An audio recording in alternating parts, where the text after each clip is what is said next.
Going into our Forlorn Muskeg start. We're on day 22 in Hushed River Valley. We're inside the ice cave right now. Inside the ice cave right now. All right, let's go through the ice cave here. Shirey, hello, hello. Ima, how are you doing? Howdy, howdy.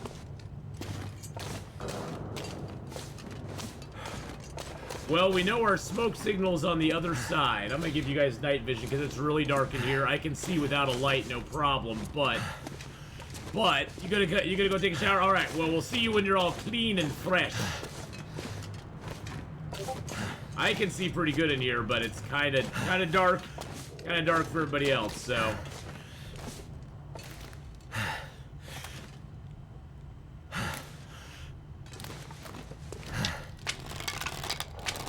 Now it's gonna be super light, but that's okay. I'm gonna keep the night vision on because we're gonna be going into darker portions of the cave here. Hey Raven, how you doing? I can see okay in the cave. I just didn't want everybody else to be absolutely looking at a dark black screen, so.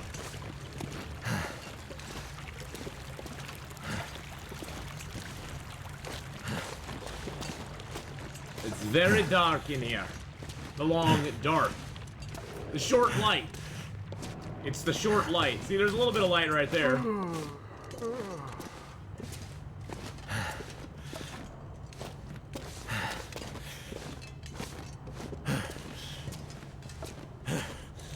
It's midday. Yeah, it's super bright out right now. All right, it's gonna get a little bright here when we go out to here, but that's okay.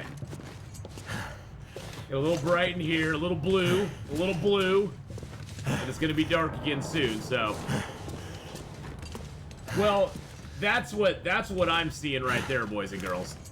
That's what I'm seeing. I'm giving you guys night vision, which kind of amps up some of the contrast and everything, making it a little bit more light than it actually is. All right, I'm gonna take off all my clothes here. I take off all my clothes. Got the head wrap and the beautiful stuff there, so that's nice. Drenched.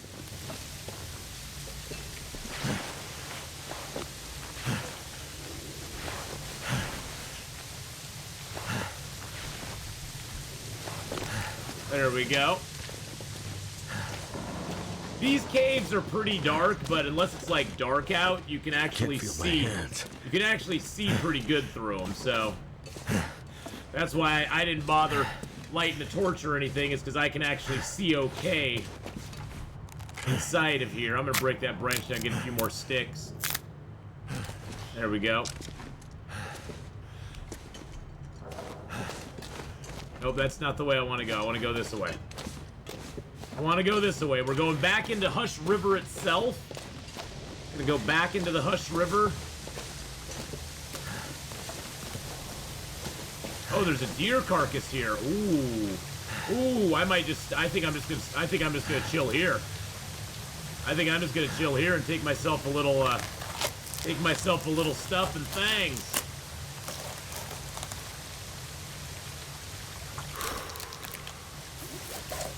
I'm gonna take some stuff and things, boys and girls. There we go.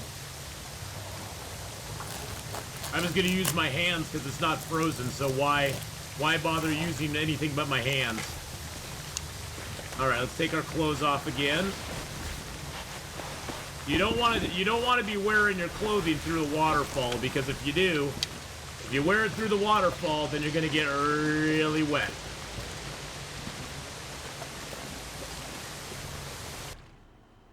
And we're gonna get into the waterfall here anyway, so. Never felt so cold in my life.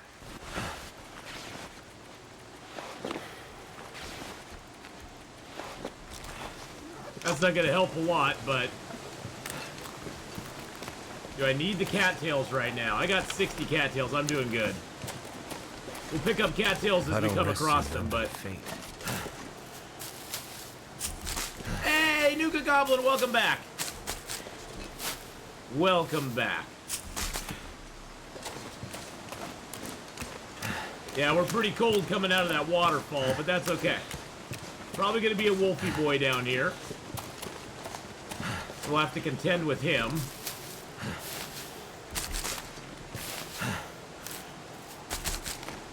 Actually, you know, I think I'm going to go back up. I think I'm going to go up and drop stuff off. Hey, Nux, how's it going, buddy?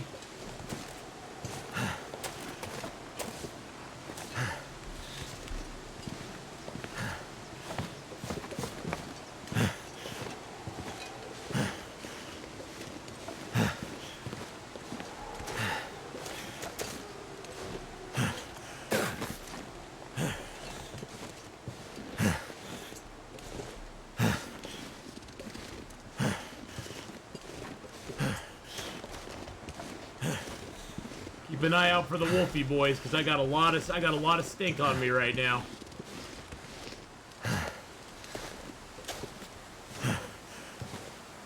Of course, I'm walking right into the wind, which is always fantabulous.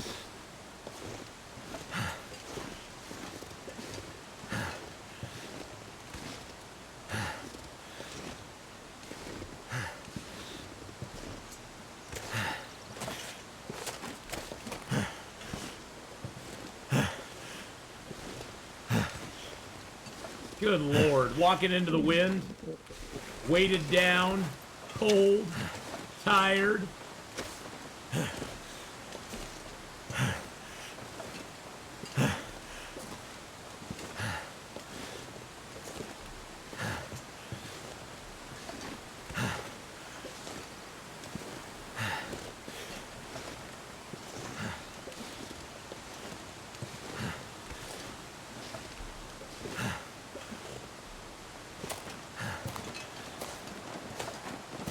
Good Lord, the stupid wind, I tell you. That wind, look how fast we're going. We are going so freaking slow right now. Not even funny. But how you doing, Nux? I hope you're having a great day. Nuka Goblin, thank you so much for coming back by and hanging out with us for a little bit tonight. It's not going to be a long stream.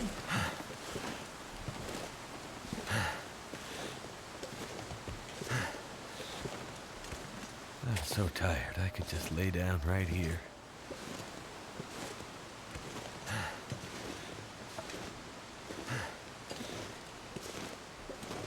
Oh, I didn't do that. Been awake for 2 hours, what?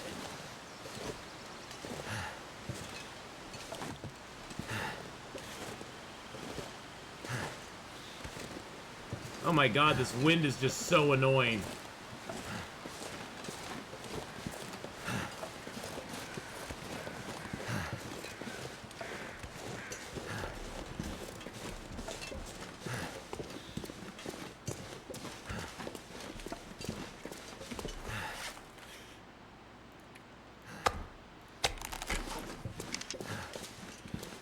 Hey, Finn, how you doing? You were running on empty today? Okay, we got rid of those.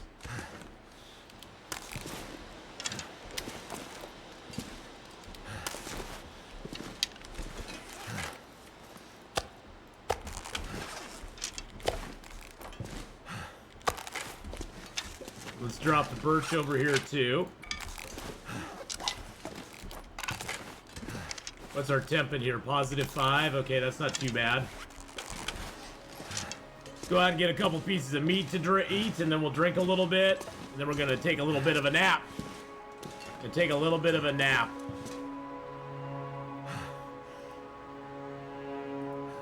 Bye!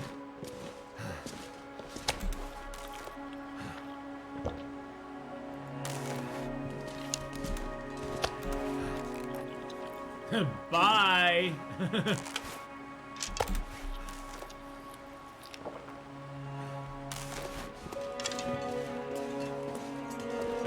Nobody wants to buy your followers. Freezing. That doesn't help a channel in the least little bit. Channel's about engagement, not followers.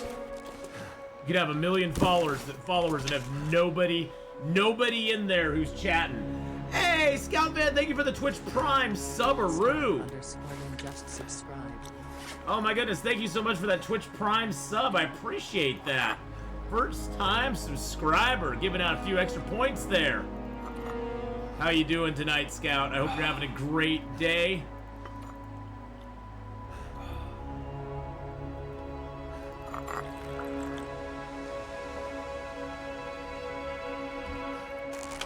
All right. Well, let's get a little bit of sleep. This could hurt. It could get really cold tonight. I'm hoping it doesn't. My clothing's not that great. Okay, it's getting a little cold, but it's not bad. Not bad. It's only -1, so that's good. What kind of wood do we have on us? We got a lot of wood. Okay, I'm gonna build a little fire.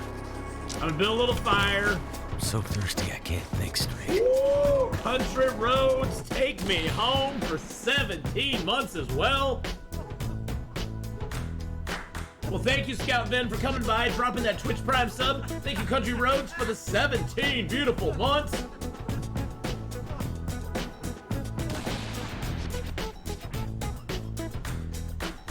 Well, someone kept me awake until 2 a.m. after 3 days, no sleep from heat wave, no air conditioning in the UK. Yeah. Thank you so much, Country Roads. I appreciate that. And that sub hype is also for Scout Ven coming in with that first time Twitch Prime sub.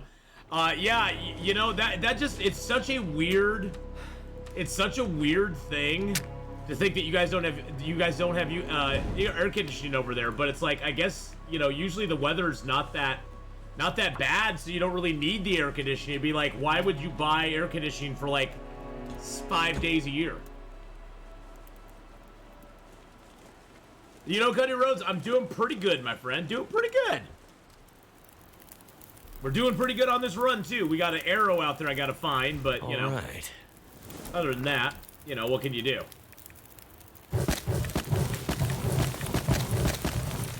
Throw a piece of coal on there just to get that fire temperature up there a little bit more. There we go. I'm gonna drink a little bit of water out of my teacups.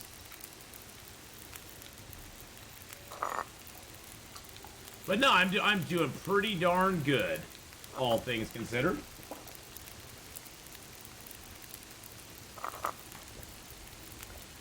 It's not too bad here in Oregon today. It's only, let's see, what is it here today?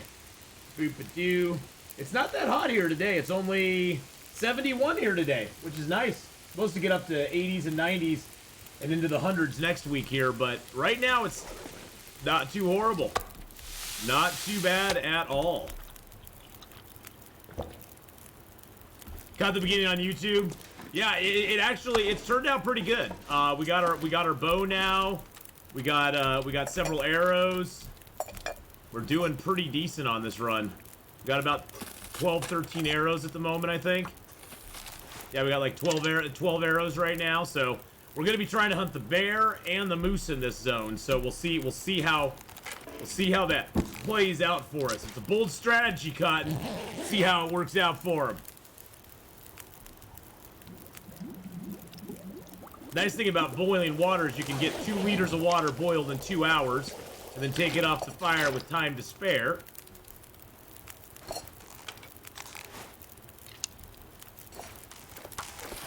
This pack is getting kind of heavy. I know it is, because we got a lot of water.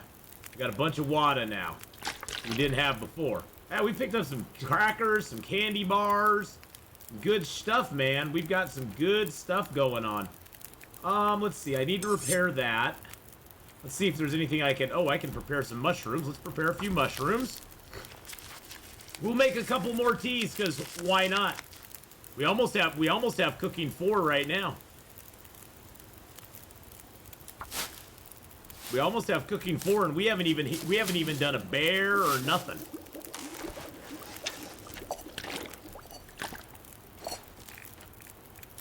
And we got herbal teas to cook up. Beautiful. I love it. I'm loving it. Pond is great. Yeah, it is really nice to do that for fishing. Fish for a few hours. Let some water boil. Fish for a couple more hours. Let some water boil.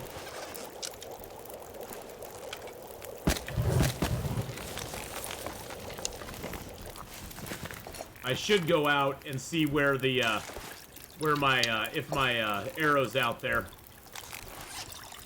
I lost an arrow to a damn wolf that had the tenacity to not die when I shot him. Frickin' wolves. I tell you, man, those wolves have no respect. No respect for their elders.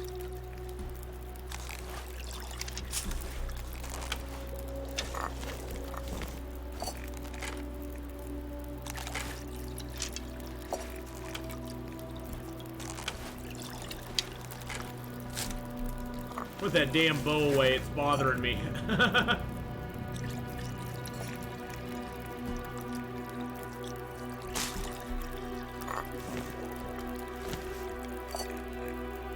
Oh no, it's great. You know, Country Roads, it's always good to point stuff like that out in chat because there's probably people here that wouldn't even know that. They'd be like, "Oh, it is? That's a good thing to use?" You know, they probably wouldn't even know that. So, it's always good to point stuff like that out in chat because really there's a lot of people who've never really even thought about it. So, hey Chris, how you doing? Hello, hello. All right, let's go see if we can find our arrow. See if we can get the bear too. Shanzo with the 12 months, 1 year. 1 year resub with the Twitch Prime. Woohoo! Hey Thrift, how you doing, buddy?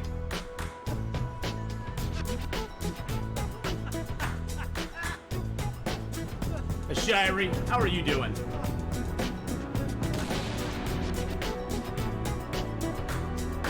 Looks like we're gonna have a double dance, boys and girls. It's a 2 for Friday. 2 for Tuesday? Shanzo, thank you again for that Twitch Prime subaroo there. Appreciate that very much. And another one coming in from Daggers for 12 months as well. Woohoo!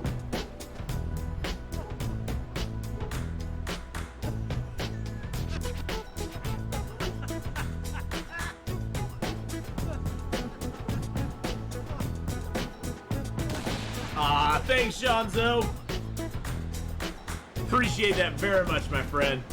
Hope you're having a fabulous, fabulous day. Daggers24 just resubscribed for 12 months.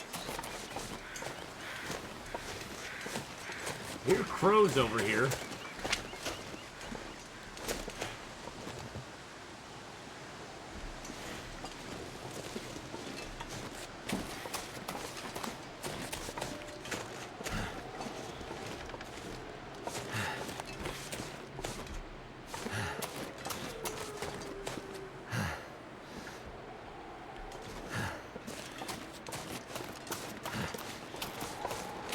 There's crows way up there, but that's a deer corpse. Nothing I'm interested in. What are the bear hide points? So the bear hide points you can gamble with, Nuka Goblin. You can also go to the store. We have redeems in the store that you can redeem with bear hides. You can gamble with them through like a Shirey did, or Riku did. You can use them to gamble. You can exclamation point gamble and how many you want to gamble, or you can play roulette, or you can play slots. There's lots of different things you can do with them. But those are a few of the things. Princess Luna, hello, hello.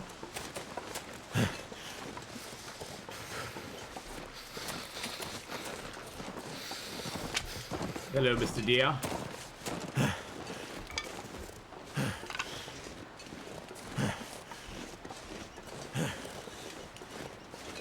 No, actually, Chris, if I don't find the wolf, that arrow is in the game forever. Need to find some place to escape this cold. That arrow will just sit out here. Oh, Jesus Christ, that scared the crap out of me. I thought that was the bear.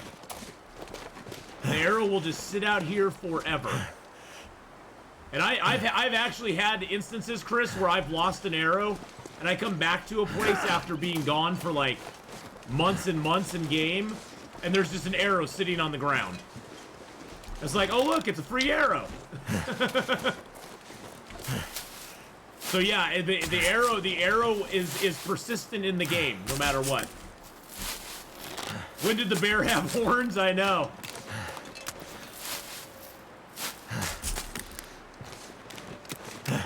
He's never had horns.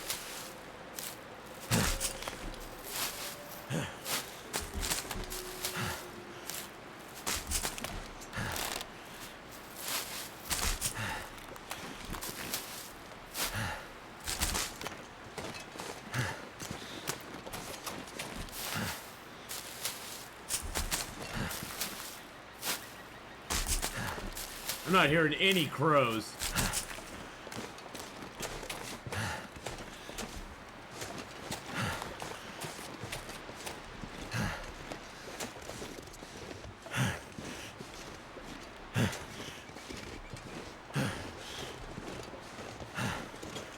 Gotta be careful in here. This is where the bear can go. Some rabbities over here and a lot of cattails. Grab the cattail since we're here. What is this game? It's a bear? It's a bear with horns, Princess Luna. Everyone's worst nightmare. Now you can get gored by the bear. It's sort of a it's like a boar bear. It's like a boar bear. It's a mutant. Not only did the electromagnetic storm make them all go crazy, it made the bear grow horns, and he can now gore you. Which is pretty scary. Akita, hello! How are you, Akita? I hope you're having a grand day. Now, what even is this game? What even is this game?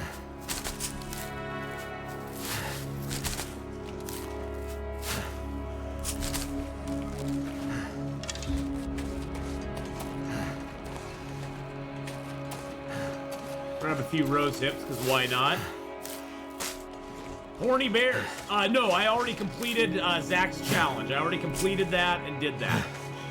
This is just a regular, no frills romp through Interloper. And right now we're in Hush River Valley on day 25. Been alive for about 22 days. It's just a no frills romp. Should have left some sticks behind. Good God, look at all the sticks.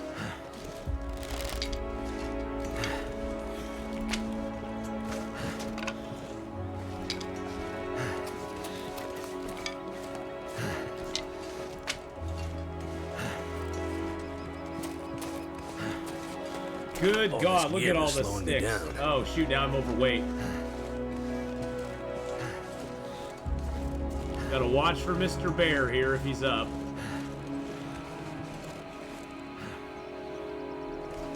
It's hard to hear with the music.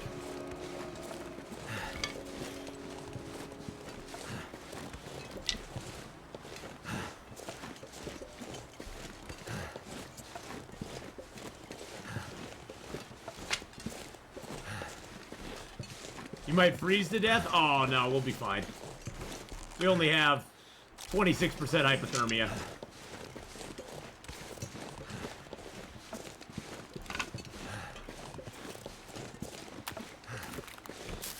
Hey, Ima, you're back, and you're all clean and fresh now, right? I might just stop and make a little fire, though. Wish I could find that wolf corpse.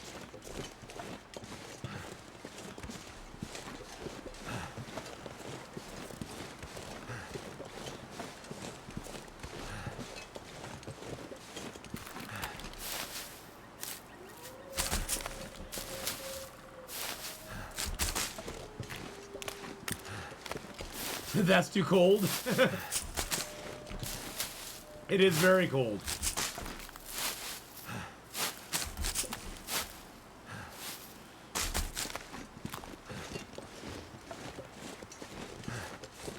I'm not seeing the bear, which is weird. It's weird. Weird, I tell you.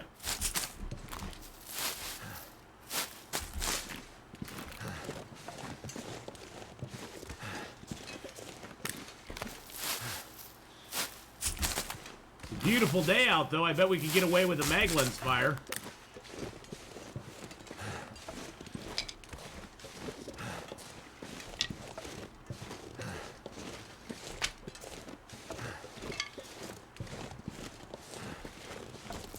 Bear's Cave is right up over in that area over there.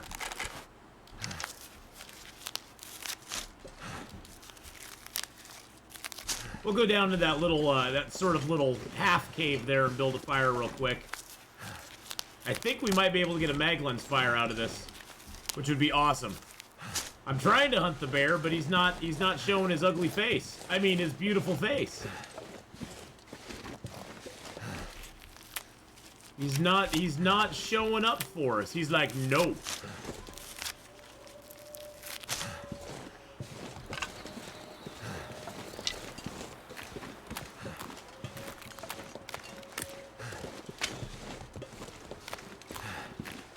Hey, UC, how you doing, buddy? How's it going tonight? Got a little bit of wind coming up. If I can put the fire like right back in this little corner back here. Yeah, mag lens time, baby. Let's accelerate. Nah, I don't need to accelerate. It's a mag lens.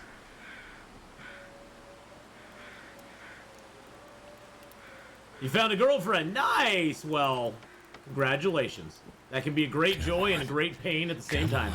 Would my grandchildren understand the importance of rose hips?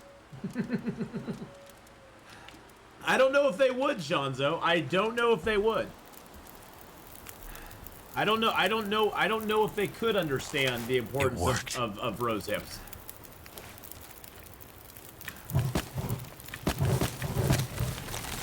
Ah.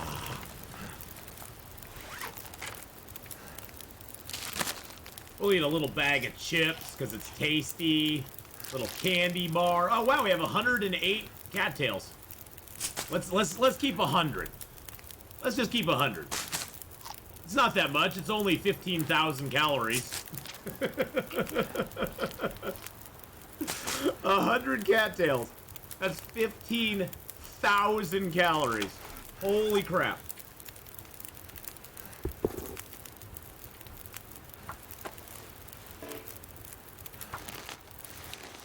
That's a lot of cattails. Repair up some of our clothing, too. Clothing's all kind of taking a hit. Just from being outside and stuff. I want to repair that up, I guess.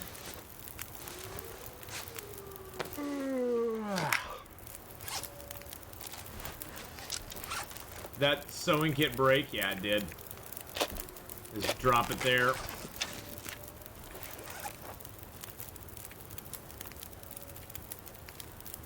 I'm gonna repair that up just because I don't like my head wrap at 72%.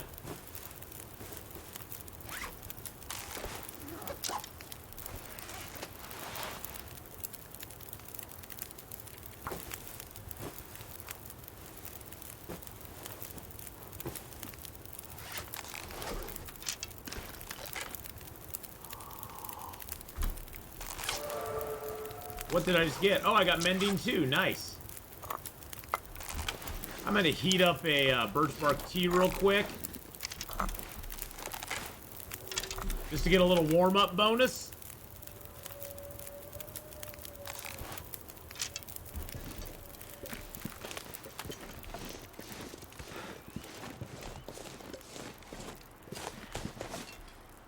I thought oh, there's Mr. Bear.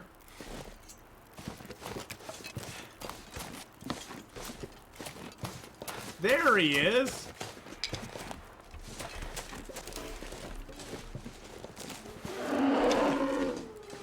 There he is.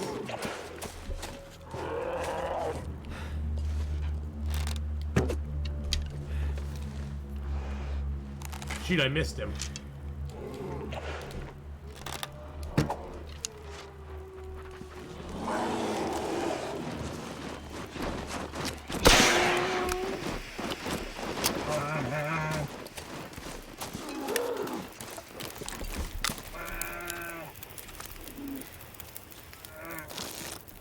There he goes, he's dead. Nice, I'm glad we had that fire there. That helped a lot. Woo! Let's go, baby! I gotta go retrieve my other arrow that I missed with. He just died right up here. Nice! Bear down, baby, bear down.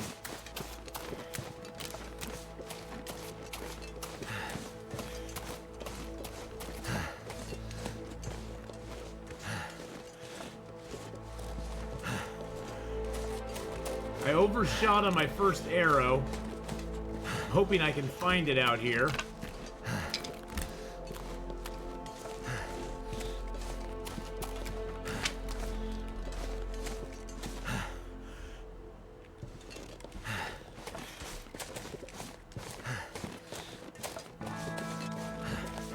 This is where he was coming.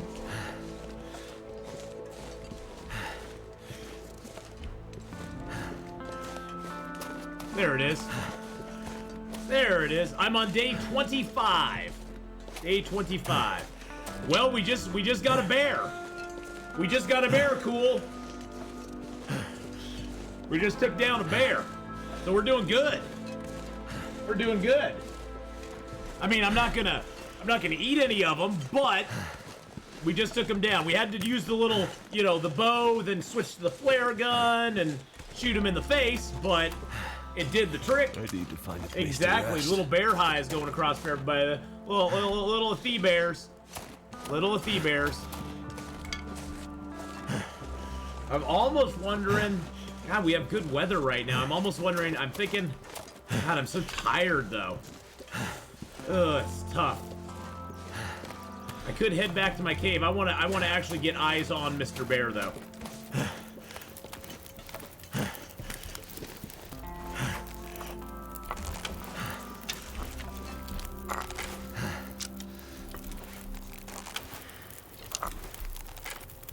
I want to actually get eyes on before we go back to camp.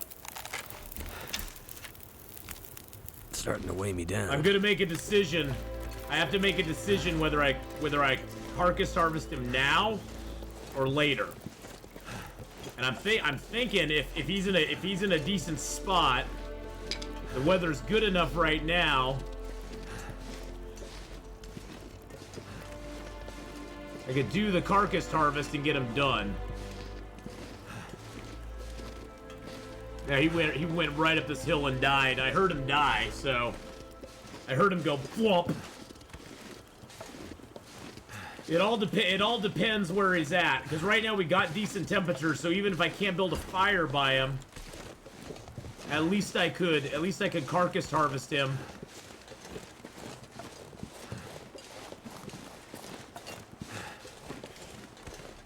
Oh yeah, oh good, no, he's in a good spot. He's in a good, oh that's a great spot. Good bear, good Mr. Bear. Good Mr. Bear, good boy, good boy, good boy. Good boy. He died in a good spot where we can build an actual fire. Give us a dance. Woo-hoo! Yeah, baby. We got the bear. We got the bear. We got the bear. The bears.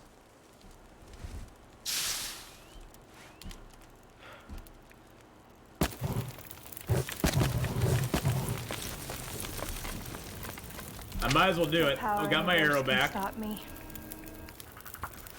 And thank you for the follow there, Fox Gray. Appreciate the follow. I'm not gonna be able to carry this load for much longer. I know, buddy. I know. It's always about the load.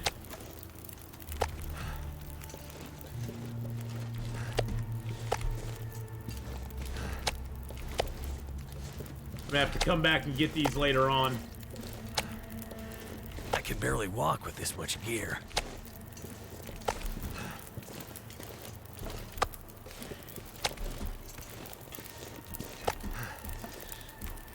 Yeah, we are like max to the hilt. There's our hide. There's all of our guts. I guess I could try. I guess I could.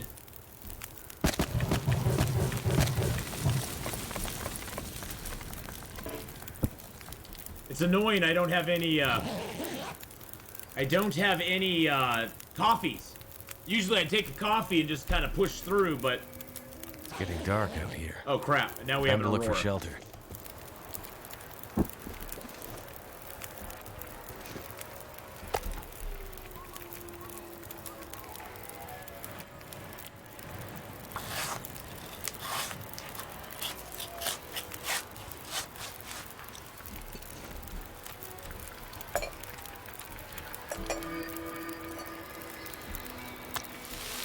This'll make it interesting.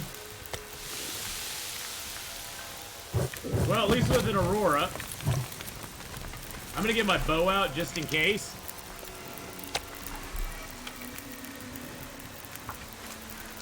At least with an Aurora, we don't have to worry as much.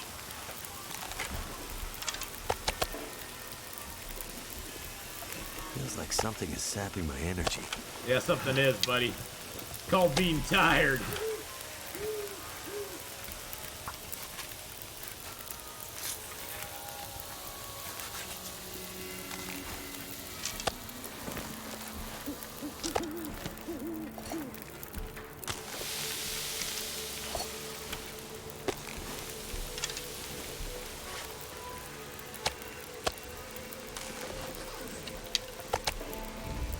Called being tired, my friend. It's a sucky thing to have happen, but it's tiring. Hey, Graham, how you doing? Hello, hello. Hey, carcass harvesting 4. Got 31 minutes left on that.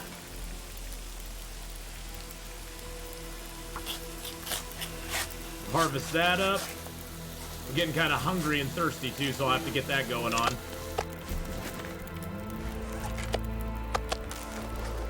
Find food.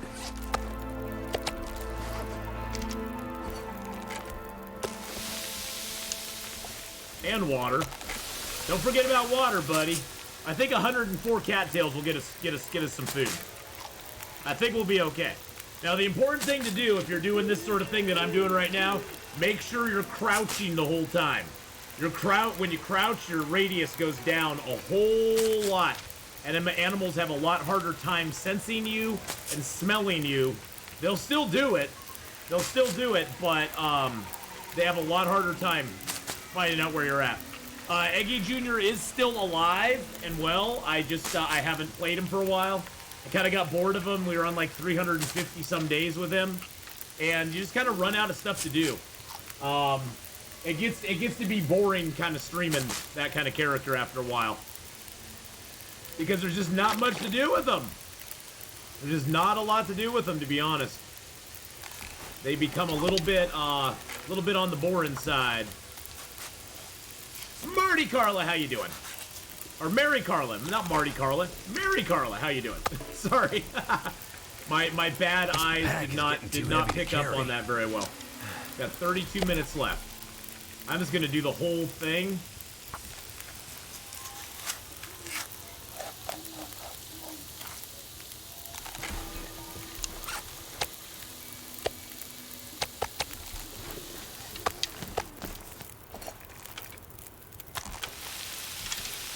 And I'm not doing any micro harvesting, so this meat is all for the future. This is all future meat. Feels like a lot of gear. This is all future meat. This is not meat that we're gonna eat right now. But it gives us cooking skill up, so, you know. Oh shoot, my fire went out. Well, crap on a stick. I didn't mean that to happen.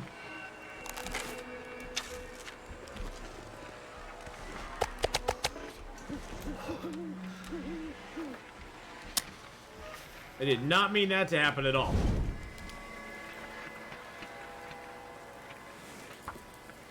Whoopsie! Turned out pretty well.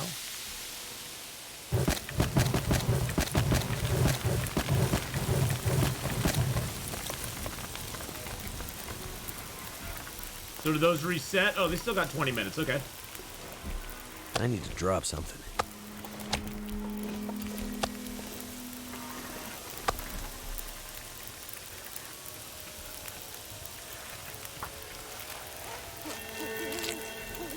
I do love the sound of the Aurora. Look at that Aurora. Look at that. I'd lay down Look at that right here. beautiful if I thought I'd Aurora. ever wake up again.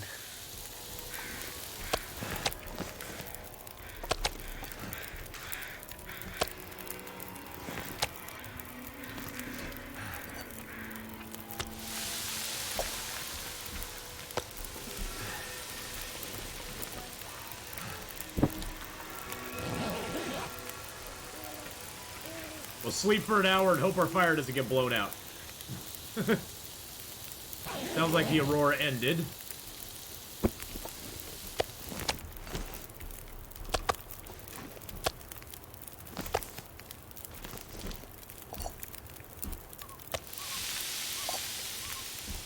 Oh, I do have one coffee. I didn't realize I had a coffee. That's kind of nice. I didn't realize I had that coffee there. Look at that. Uh-oh, uh-oh.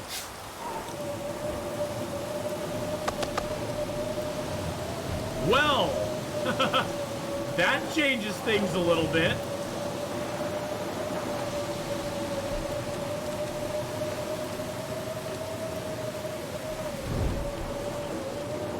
I was hoping that I'd be out of the wind over here, but oh, I am. I'm out of the wind here. I could put a fire right there, but that's not gonna help me a lot, is it?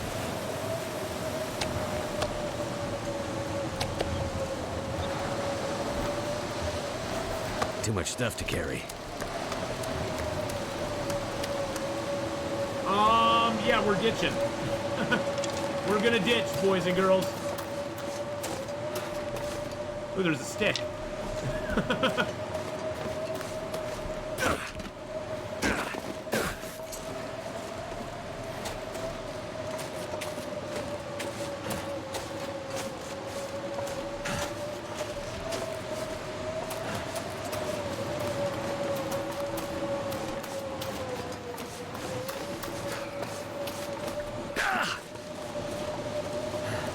I hope I'm going the right way. I hope I'm going the right way. All I can think right now. Please, God, let me be going the right way. My energy is just disappearing.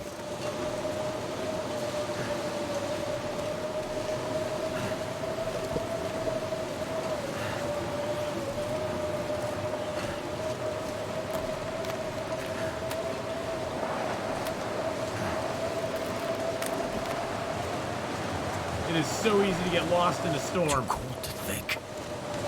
So easy to get lost in a storm. I think I'm still going the right way because there's cattails here, so that means that I haven't explored this yet, which is good.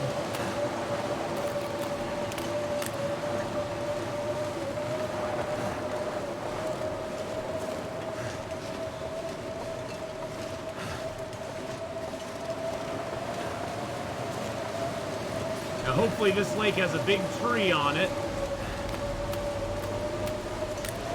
It's got that log there.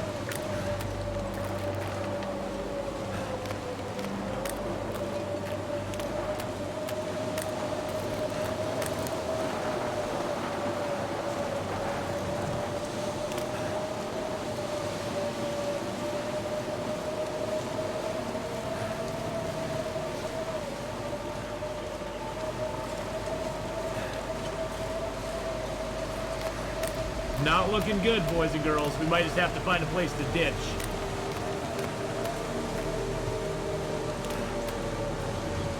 Yeah, I already got that cattail there.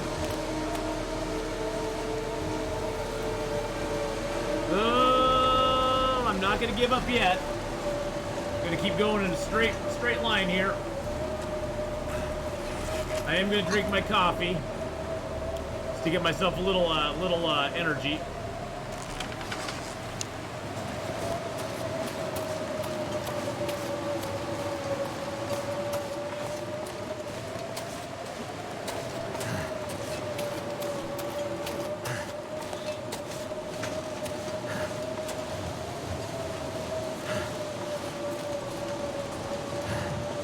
I know where I'm at now. God, I was going completely the wrong direction.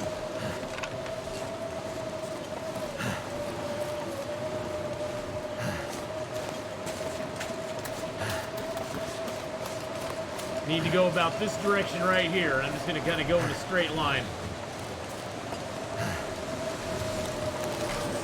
My clothing's just getting ripped to shreds right now. That's the main thing that's frustrating right now, is my clothing is just getting annihilated.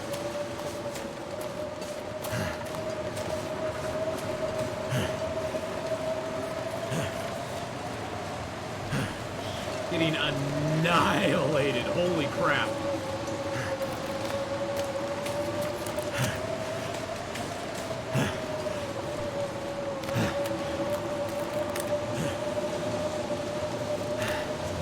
It's negative 50, 67.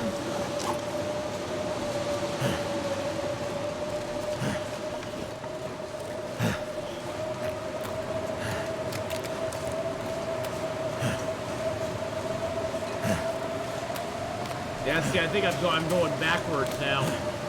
Oh, man. You left your pot somewhere. Oh, no.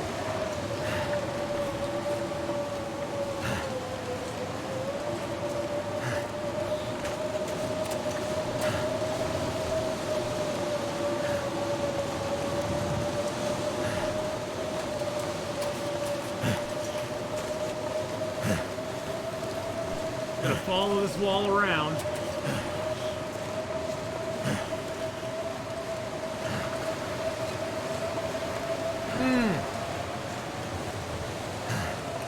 I think I'm heading back towards Hush River itself, but I don't know. Always time to pick up a stick or two, though.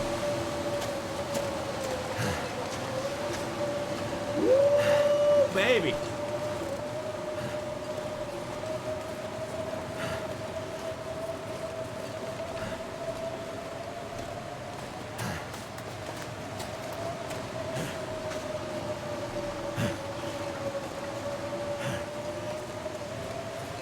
It doesn't really help you guys.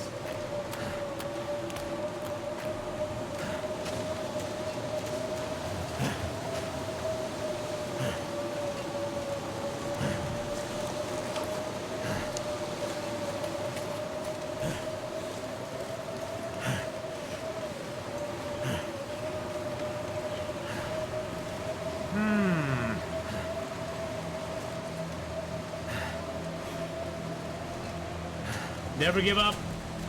Never surrender. Imagine if I found my arrow right now. Yeah, I'd be like, wow, there's my arrow.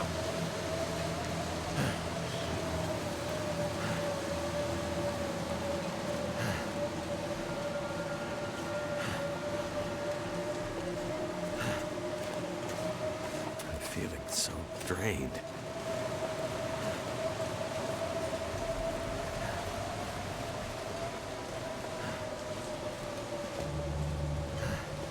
Hit a wall.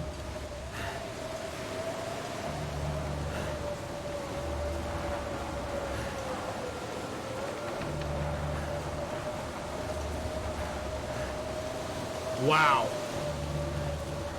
This is bad, boys and girls. This is real bad.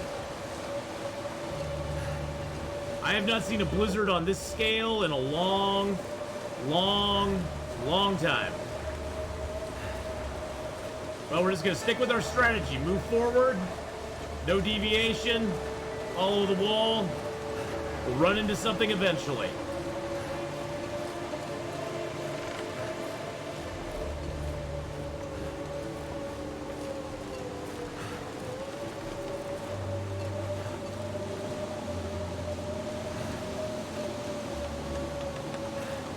Am I actually back to Hush River? I might be. Yes, I am. Okay, we're actually back in Hush River right now. Oh, it doesn't matter. I'm fine. I'm good. I know exactly where we are now.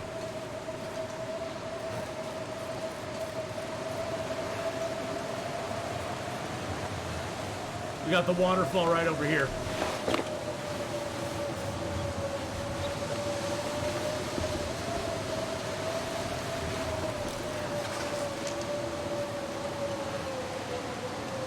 I have coals and teas, but I don't want to stop and make a fire. Making a fire in this weather is a very risky prospect. But how you doing, Active? So you left your pot somewhere, dang. Oh no, I'm only at 50% hypothermia risk. I'm only at 50%. We're good. We're good to go.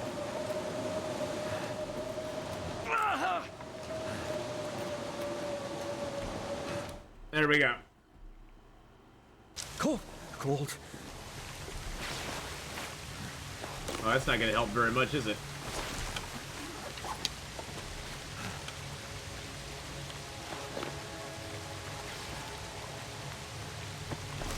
Okay, that got us so we aren't cold anymore.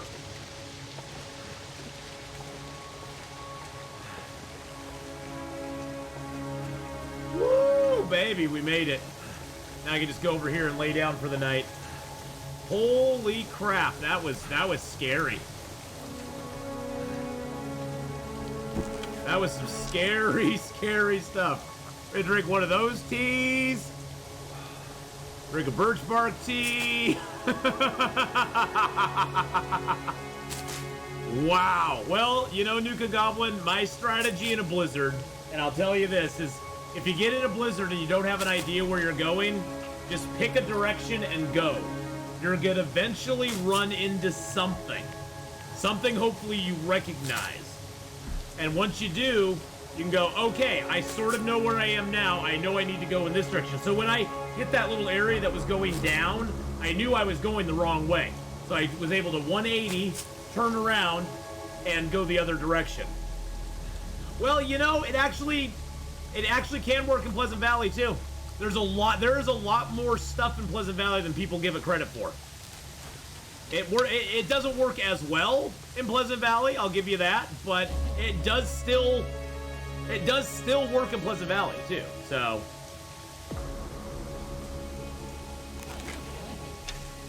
hey, even as much experience as I have in the game, I can get lost in this game too. That should be a lesson to everybody. Don't ever feel bad for getting lost in the long dark, especially in a blizzard. As you know, as somebody who has over 5,000 hours playing this game, I still get lost too.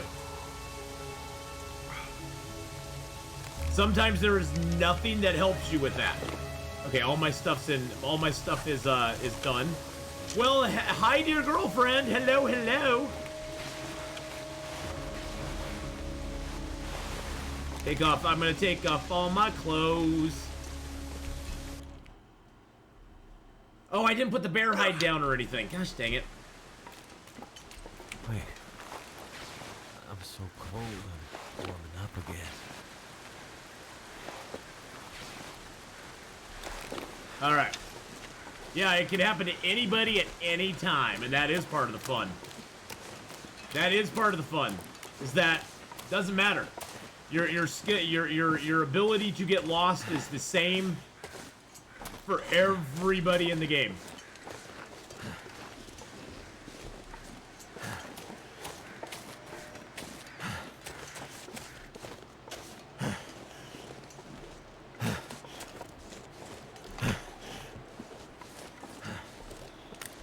Hey, where'd you crows go? I heard crows over here.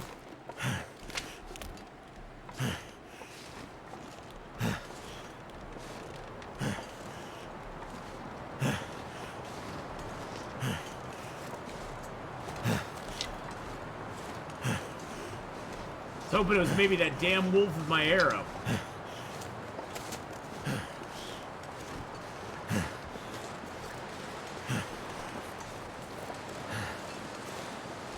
Wait, is that the wolf there? Ah, I found my arrow! Yes! Arrow finding achieved! You little bastard. Give me my damn arrow back, you little sucker. You little mother humper. I got it. I got my arrow back. Woo! Let's go! Let's go! We're winning in life now. We got our arrow back. Winner, winner, chicken dinner. I know, it's one arrow. You're like, what's one arrow? It's like, that's one arrow. That's one freaking arrow. I hate losing my arrows. Cryogen, how you doing, buddy? Hello, hello. So we just had a very fun time, Cryogen. We got a bear. We started cooking him up, but then we got a blizzard. We got lost in the blizzard, and it was like, ah! The only thing I don't like about Interloper is how fast your body temp drops. Well, if you play a custom Interloper game, Casey, you can actually set your loss of warmth to a lower difficulty level if you want to. No update information at all, DBL. No information at all.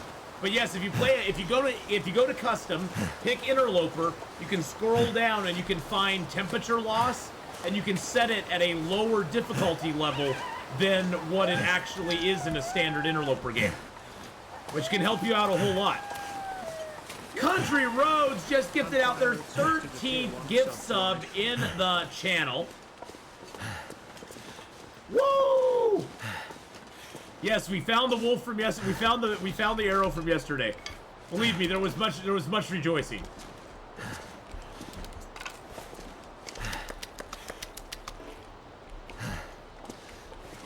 Yeah, so yeah, you can do that, and it's so awesome when you can do that. So the custom game really made a lot of nice. It made the game very customizable. Like for you, when you don't like that you lose your body temperature so fast, it allows you to change that, which is awesome.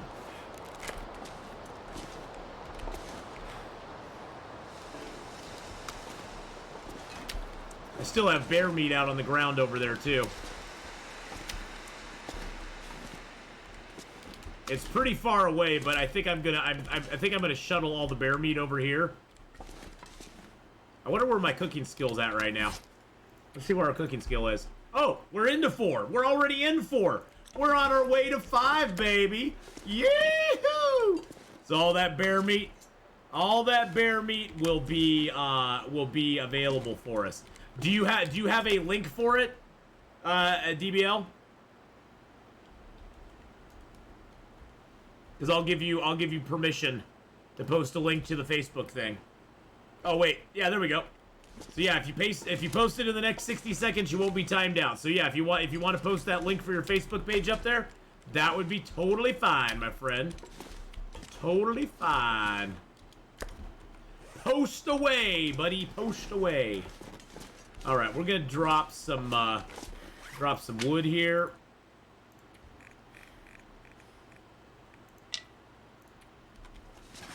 Drop some of this coal here. There we go. We're just kind of divesting ourselves of stuff. Oh, I did get 12. I must have found a free box of matches because I still have 12. That's nice. That's surely nice. God, I have 91 cattails. 90 frickin' 1. I have 3 pots on me, which I really don't need.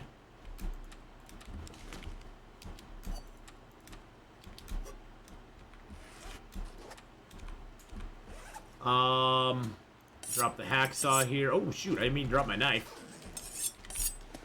Drop the hacky saw. I'm gonna kind of compile some tools here that I don't need to take with me.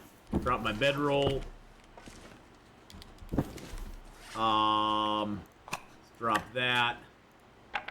Couple of torches. I know this is all temporary, but I'm gonna organize it anyway.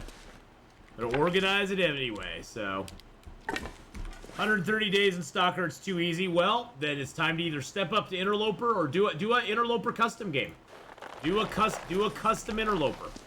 Change it so that some stuff is a little bit harder, but some stuff's a little bit easier or something, and just go with it. I mean, you don't have to stick to the actual Interloper template if you don't want to. So Interloper is a big jump, yeah. Interloper is a hefty jump in difficulty for sure. All right, we are gonna go out. Actually, you know what? Let's get a little sleep here. But yeah, don't do Interloper right away. You know, do a little custom games. Just change some of the difficulties and that sort of stuff.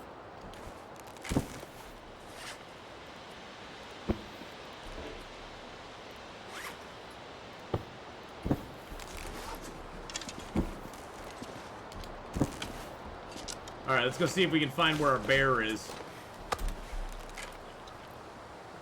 Yeah, it's a pretty steep learning curve. That's the main thing. It's a pretty steep learning curve going up to Interloper. Well, I know our bear is over here somewhere. God, it's really cold again out here. I know he's past that tree there, so we'll go past the tree.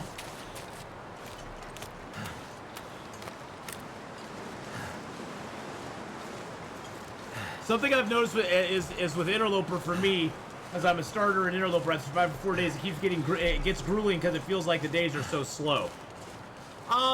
There's a lot to do in early Interloper. Really, I've always looked at Interloper as like the first 10 days are your toughest days when you're just starting out.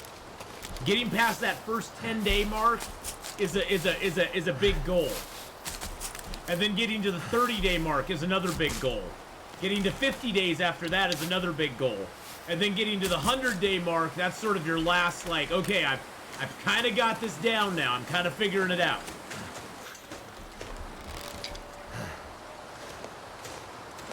But yeah, those first days of Interloper are that's when all the stuff that you've done in the other games, it can really affect your gameplay. You know, how you play it and stuff.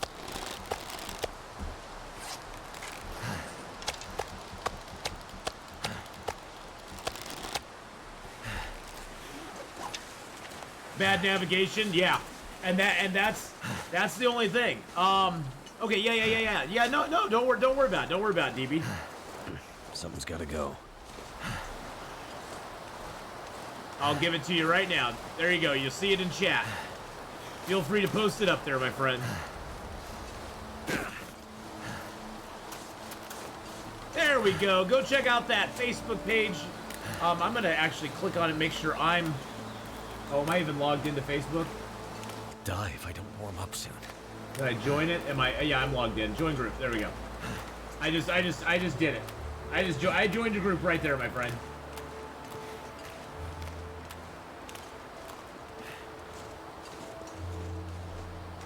Can't tell people to join it and then not join it myself. So go join his Facebook page of Long Dark Enthusiasts. So, yeah, the big trick with the early Interloper is finding your matches, getting your tools, finding some clothing, making water, and kind of getting your feet underneath you. That's the hardest part.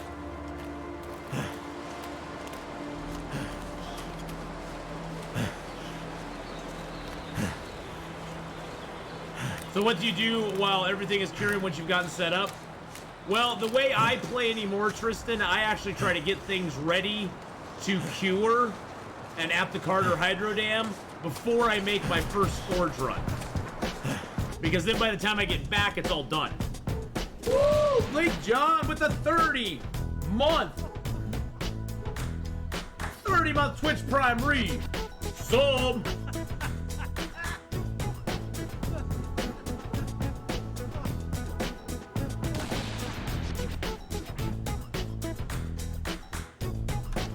Woo! Thank you for that 30-month resub there. Appreciate that very, very much. Just resubscribed for 30 months. Well, and the thing you can do also, Tristan, is you can there's a lot of stuff you can do in the ravine while you're waiting for stuff to do.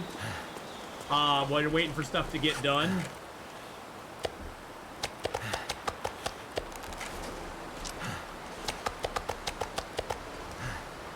Feels like night is coming.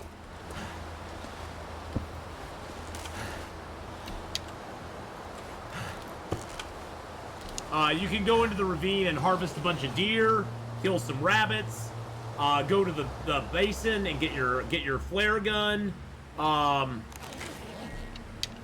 There's a lot of things to do in the ravine while you're waiting for other stuff to happen.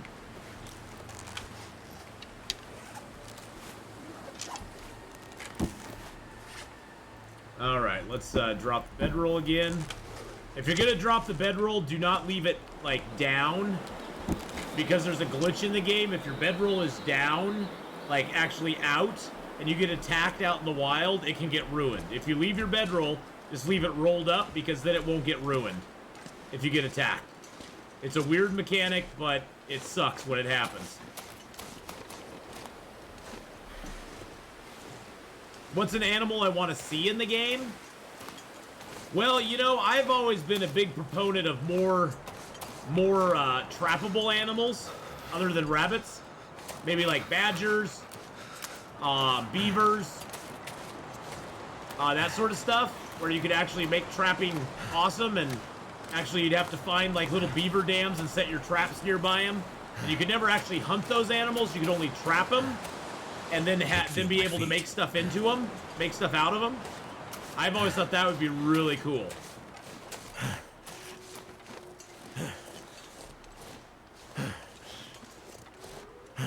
Desolation Point is a tricky start zone. You got the bedroll, which makes it a lot easier, but it's still a tricky start zone because there's no cattails in Desolation Point. Just want to lay down. That's the big thing that sucks about Desolation Point is just the lack of cattails. And without those, it makes the journey and stuff there really, really hard.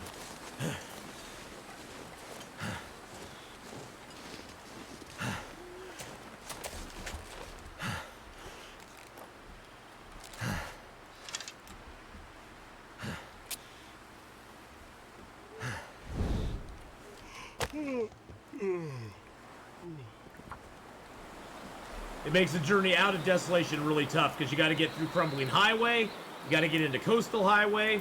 I mean, if you can get out of there, it's not a bad start. But Desolation is definitely a loot, boot, and scoot. Loot, boot, and scoot. I actually prefer a Pleasant Valley start over pretty much anything.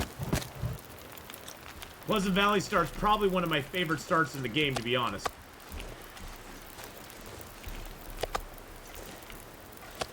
Because it's right there near, the plane crash. It's nearby the, you can go to the plane crash and get clothing. You can jump into Winding River and get a bedroll super easy. In my opinion, it's one of the better starts, personally. Yeah, the plane's good. It has tons of clothing at it. I really appreciate a good Pleasant Valley start. I'm going to use my hatchet on it.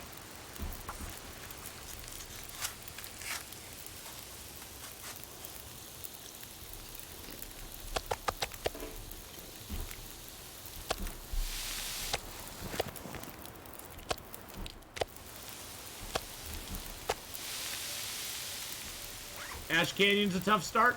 Ash Canyon has its positives and negatives. I don't really mind. There's not really a zone in the game that I hate to start in. If I had to say I hate started in any zone, it would probably be Desolation Point's my least favorite zone to start in.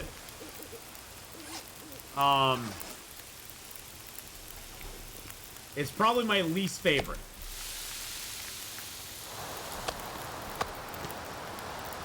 Matches are far in Ash Canyon. Oh, you got guaranteed matches at the Angler's Den. One of the starts there's two starts in Ash Canyon. One of them starts right above the Angler's Den. You got to get through some wolves to get there.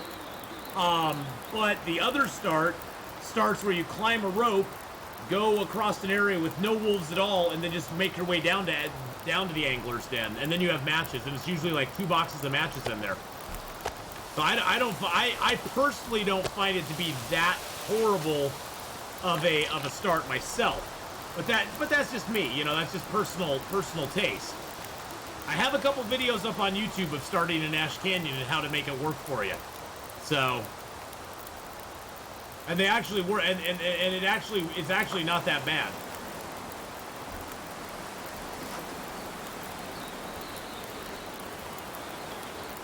Muskeg is fun when you're geared. Oh yes, it is.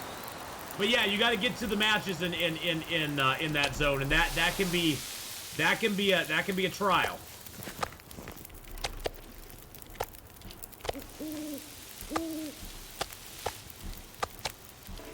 I do not have cooking 5 yet. I'm working on it. I'm cooking this up just to get more cooking skills.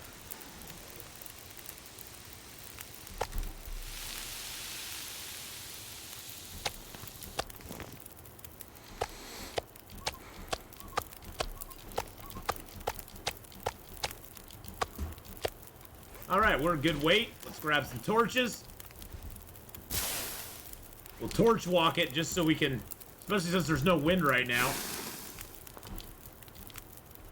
I wonder if I can drop any of this gear. Shh. It's gonna be fine, my friend. It's gonna be fine. You hate PV with a passion? Oh, Pleasant Valley. I love Pleasant Valley. Pleasant Valley gets a lot of hate, and I understand it. I understand the hate for Pleasant Valley, but,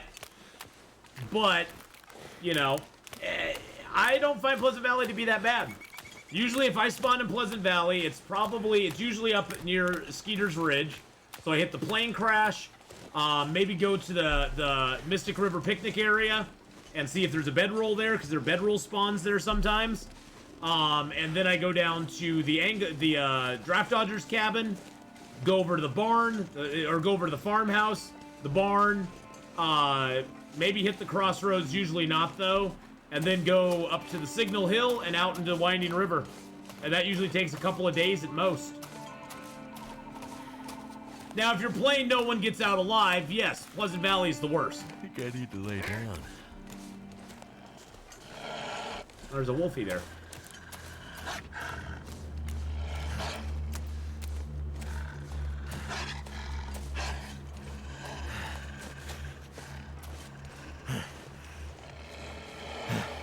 Yeah, no one gets out alive. It's a horrible zone.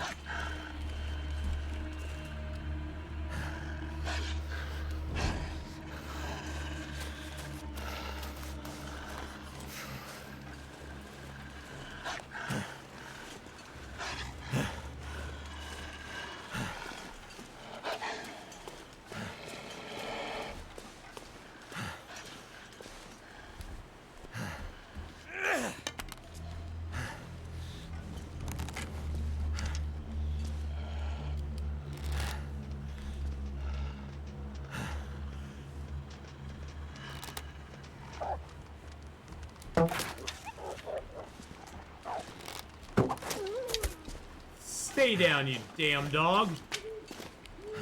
Damn little bastich.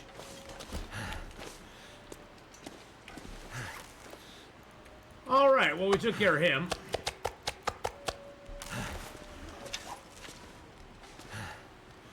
And that gives us a little more meat to do. Boop-boop. There we go.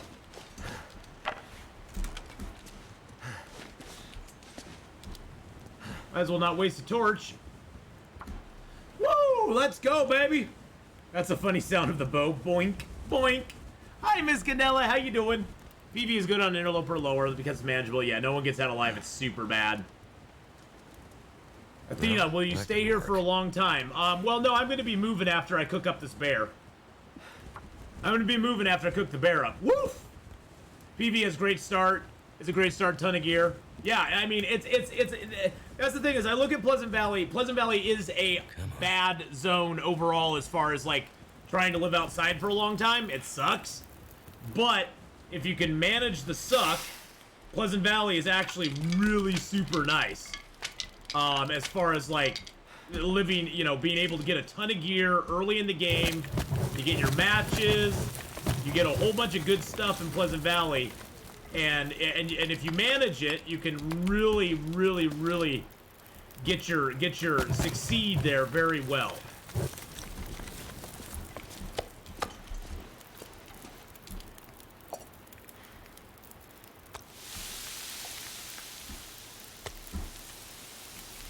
Let's pick up our stuff.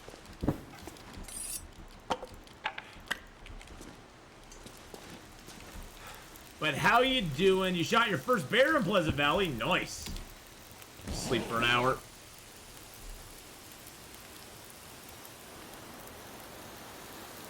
She wants me to leave stream so I can cuddle with her, but how I do not watch this stream? Well, you know, cuddling is always more important than stream, my friend. I'm just gonna tell you right now, the cuddle is more important than the stream. Just go do it. Go do it. You know you want to.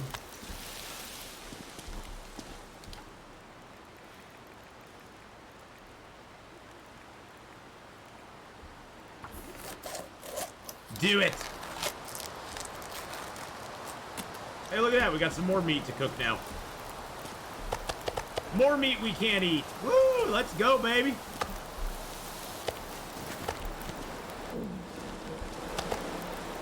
But hey, look at that. We got that meat there.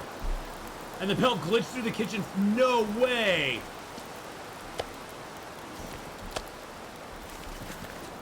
Oh my god, that sucks.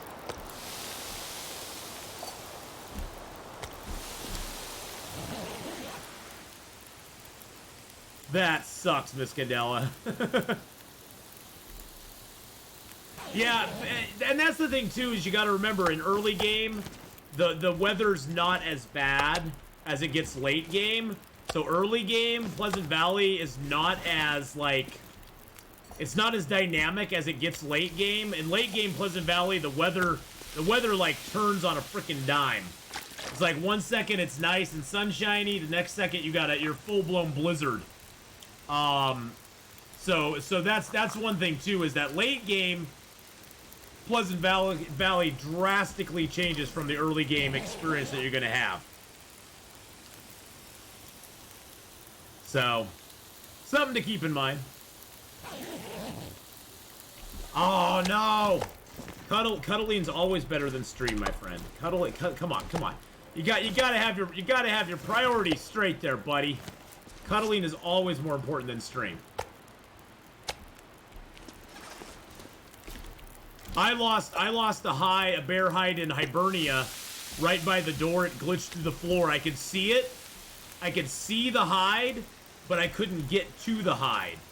It was so annoying. It was like, are you freaking kidding me right now? Yeah, I'm going over to my, I'm going out to my mom. She's having a garage sale today and tomorrow, so I'm going out there. I committed to go out there and help her with it tomorrow. And then I'm going to be spending some time with my friend on Sunday, and we're going to be putting in a patio. Going to be putting a patio in her backyard for her, so she has some place to relax and enjoy the summer evenings.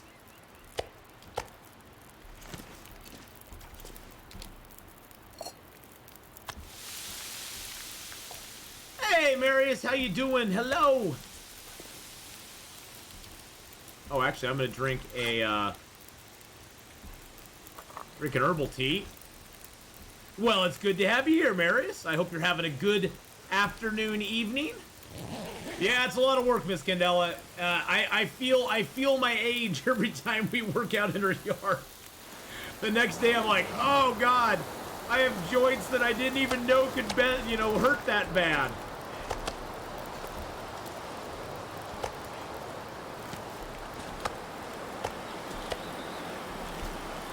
Oh, it's painful. Trust me, it's painful.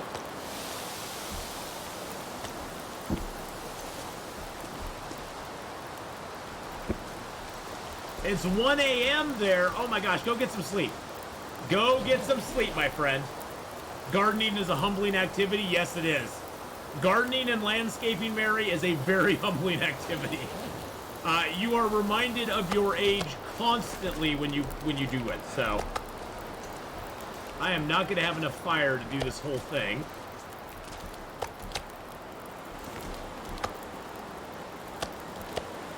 But that's okay.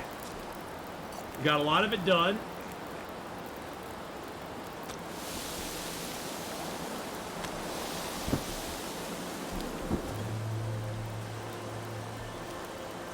Okay, I think I'm just going to sleep off the rest of the night, or the rest of the day, the afternoon, whatever you want to call it.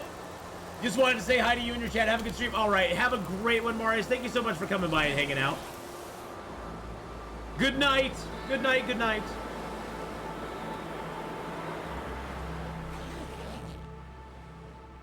All right.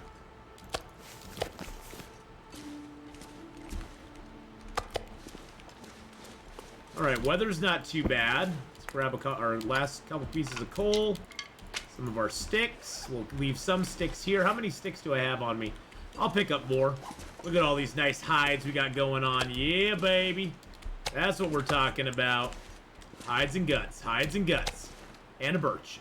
And I'll grab a water just because I think I'm a little low on water. Yeah, I'm a little low. I got 95 cattails still, which is awesome. Grab my pots. Grab some deer meat and eat that, because that's safe meat. That meat's totally safe. See where our cooking skill's at. It's getting up there. It's getting up there. It's not too shabby. Drink down some of these teas instead of drinking our water right now.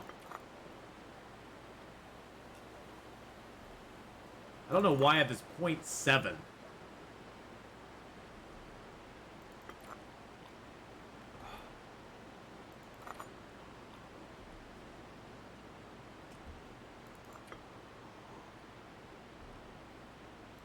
That .2 just does not want to go away. Okay, well, that's good.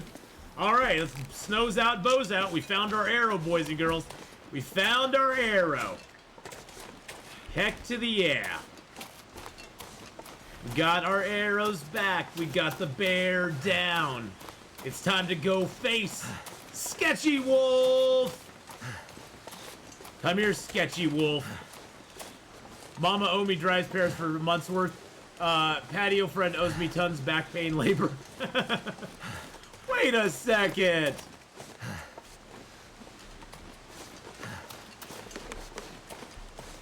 Wait a hot second there. Actually, I'll get that down there later. We're gonna go down here. We got a box of matches in the cave up here. We might actually get a hat up here too, which I'm actually kind of excited about. Gotta keep a tab. I'll put it on my tab. Exactly. Put it on my tab. Hey, another piece of coal. It's a piece of coal. I've been drinking this Mountain Dew. It's Mountain Dew Gold Pineapple. It's actually pretty damn good. I've been liking it.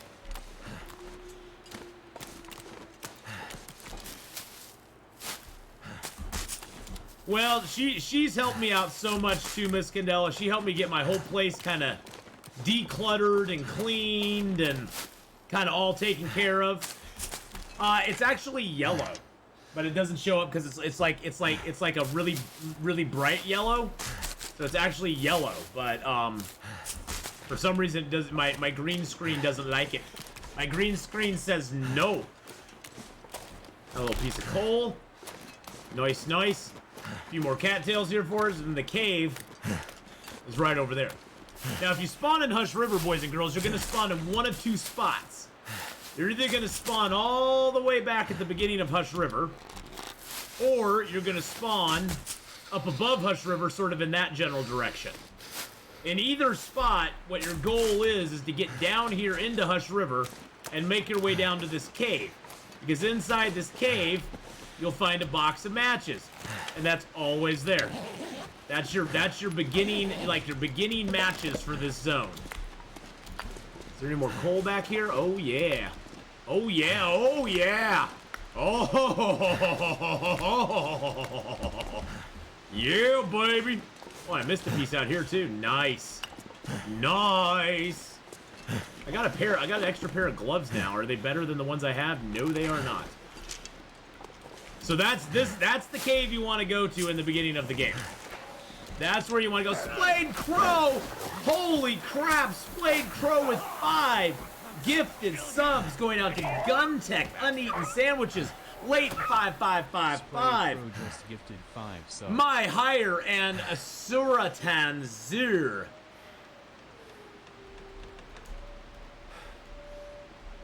And we'll give out 5 million bear hides for all those gifted subs. Thank you, Splayed Crow. Oh my goodness, my friend. That's no small chunk of change right there, buddy. Thank you for the 5 gifted subs. 81 total in the channel. Appreciate that very much, Splayed Crow. Very, very nice of you to do. Welcome to all the AthPack members. Enjoy your emotes and all that good stuff. Groggy Noggin, how you doing? Hello, hello, hello. It's very nice of you, Splayed Crow. Thank you, my friend. I appreciate the gifted subs very much. That's very, very, very kind of you to do. Got no deer. Sometimes there's a deer over in this area, but not today. Not today. All right, well, we're going to be going and facing down Sketchy Wolf now, which is going to be great. But this is how we get up to our smoke signal. So, weight's a little high, but that's okay. That's mainly fuel. Mainly fuel, so I'm not going to worry about it. We got 2 boxes of matches. We're going to get another box of matches in here. And we're also going to find a bedroll in here, a hacksaw in here, a couple things in here. So, we have a starting a video for Bleak Inlet. Well, Interloper doesn't ever start in Bleak Inlet. The only time Bleak Inlet is a starting point is if you're doing a custom game or if you're playing the As the Dead Sleep Challenge. So I don't actually have one for starting in Bleak Inlet, because it never actually starts there. So the answer to that would be no, I do not.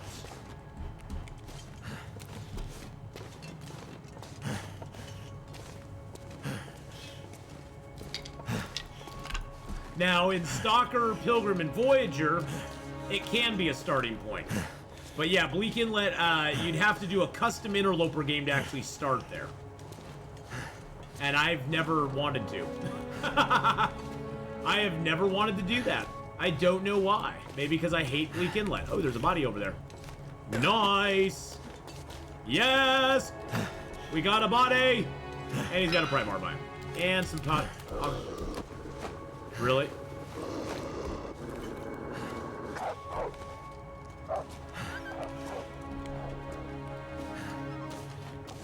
Silly wolf. Silly weird wolf. That's a silly weird wolf. Is there a way to get through the waterfall without taking 1% cold damage? No. Nope. Unfortunately, you're always going to take some damage going through that waterfall there. I have not seen much of Bleak Inlet. Honestly, Miss Candela, there's not much to see.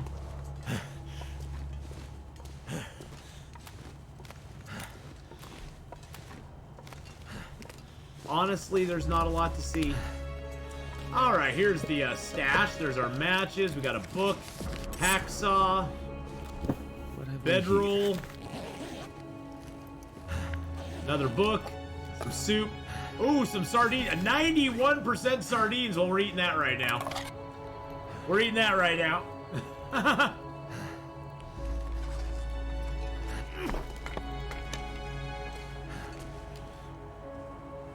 Yes, the Timberwolves are lovely.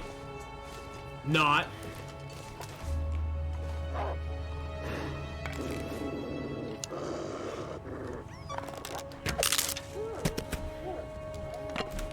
And wolf down.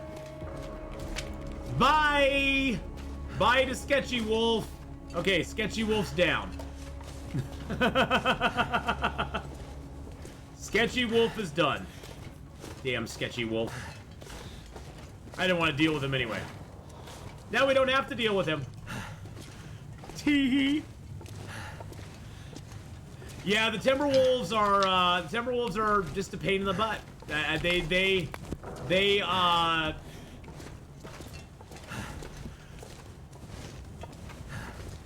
If you go through with all your clothing, I believe it's just the outer clothing that gets wet. Yes. Yes. I believe that is true. I don't go through with my clothing very often active, so I'm not 100% sure. The better way, if you don't want to go through the waterfall, is to circle around the Monolith Lake and go in from that side. Go in from that side instead. Athena, I hope you and your family are doing well. Oh, thank you so much. I appreciate that. Osoryusti. Osoryusti? I think, maybe. Sorry if I'm bad with screen names, so sorry if I got that completely wrong, but that's what I see. But yeah, you can go around to the Monolith Lake side and enter there, and there's one other entrance that doesn't have a waterfall as well. This cave is pretty bright most of the time. Oh, so rusty. Oh, see that. That, like I said, Marius, I'm horrible with screen names. Because it's all jumbled to one word. And my brain cannot detach those words in the proper place. And I don't know why. Oh yeah, you have to go through the indoor waterfall. I forgot about that. But then at least you're only doing one waterfall instead of two. Just take the 1% damage. Just do it. Do it. 2% damage, because you'll have to go through the other waterfall to get out of there, or go through the same waterfall again. But 2% damage total to get the gear that's inside there is totally worth it. All right, let's drop our coal. That should get us close to underweight. Drop our sticks. Drop our... There we go. Blackman PL! Hello, hello! I haven't been on streams in a while. Might explain quickly what you're doing right now. Well, right now we are just dinking around in Hush River Valley. We came to Hush River Valley after being in... we spawned in Forlorn Muskeg. Just want to carry as much of the stuff up here as I can. We came into Hush River and we spawned in. Let me drop this real quick. We spawned in Forlorn Muskeg. We messed around, going back and forth between Forlorn Muskeg. We went to Mystery Lake, and then we went and got into the Winding River and the ravine. Got all our stuff from there, and then we got to Forge in Forlorn. Okay, we're still good. And then from Forlorn, we just went ahead and came into Milton, ran through Milton, made a few more arrows, and then headed on into Hush River Valley, because I want to do Hush River Valley, because I love Hush River Valley. I love it. Hush River Valley is one of my favorite zones. But welcome all of Blackman PL's raiders. Thank you so much. Thank you, thank you, thank you. I might have to drop some gear. Give a shout out there to Blackman PL real quick. Please go over for the finest StarCraftian stuff going on. Are the VODs on YouTube? Yes, the first chapter of it is the stuff I did yesterday will be going up early tomorrow morning. And then today's playthrough will be going up on Sunday. So yes, right now it is up there. I'm just gonna put this out because I don't really need it anymore. But yes, the rest will be going up on early tomorrow morning, actually. The second part, but the first part's up there. The first part of the Forlorn Start is up there, and it's on YouTube. So the second part, like I said, will be going up tomorrow morning. This part that we're doing right now, I'm planning on getting up there on Sunday morning. So, all right, we got a lot of stuff. We have a lot of things. I'm actually not gonna trash that bedroll, but I am gonna trash the second pair of gloves.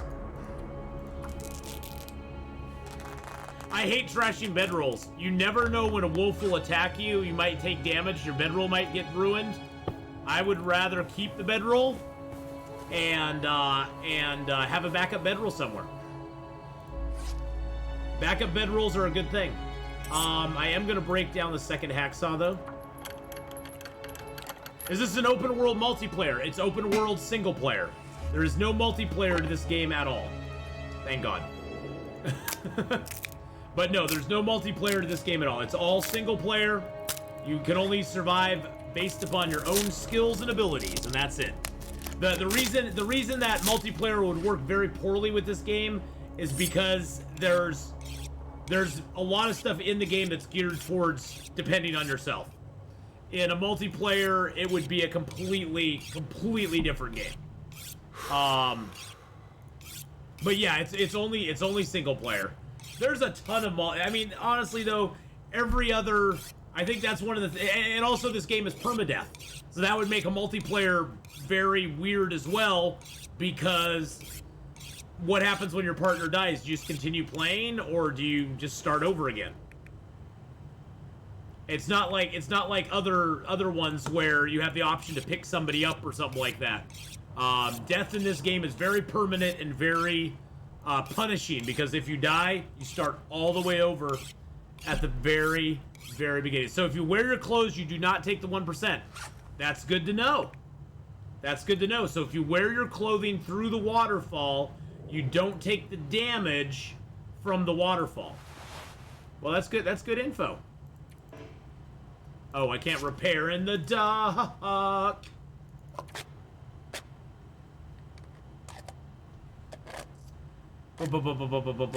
on, what's going on? What's going on?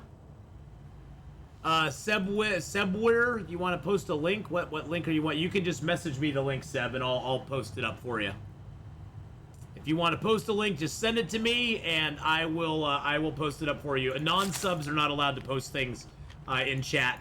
It's not because of you, Seb. It has to do, Zerg, thank you so much for the follow. It has to do with, Twitch has this problem with bots coming into your chat and dropping links for really untoward things that you don't want in your chat.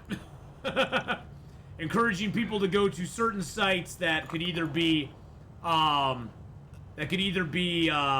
malicious site, or an adult site, that sort of stuff. So yeah, I sort of had to put the kibosh on it. Half my viewers are psychotic, the other half autistic. Ban them preemptively. No, I don't ban anybody because of that.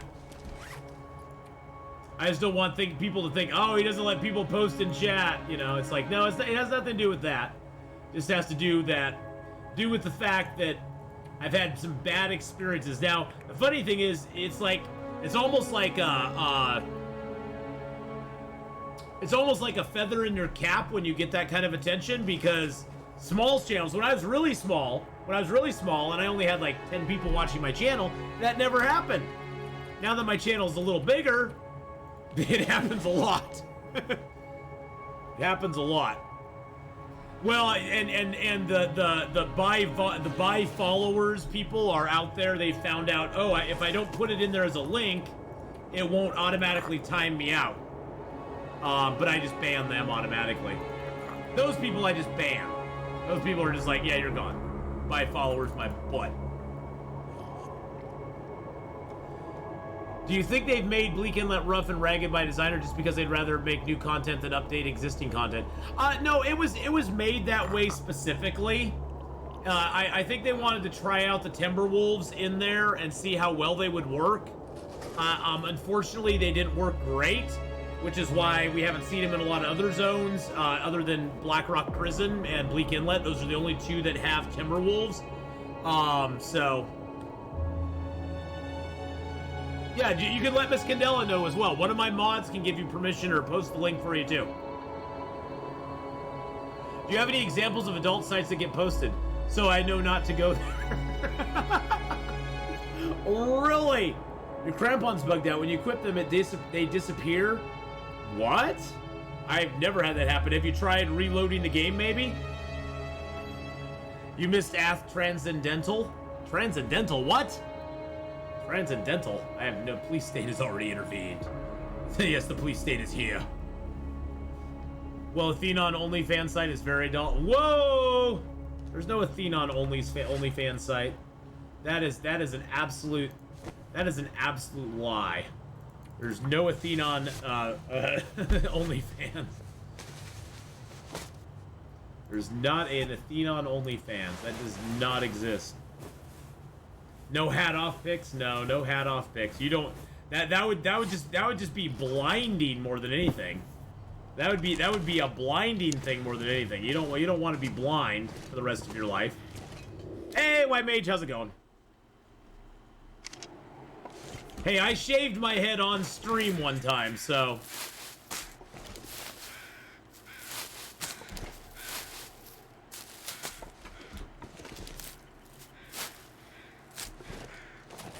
I did. I shaved my beard, too.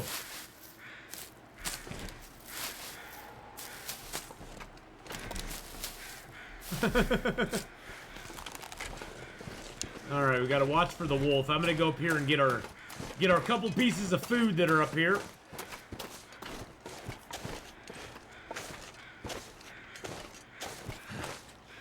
You feel like I'll play this game the rest of my life? Off and on, yeah. Oh, definitely. Definitely. I don't see myself not ever, like, I don't see myself ever not playing Long Dark. Shave it again? Oh, I don't want to shave it off now. I don't want to. It keeps me warm during the winter.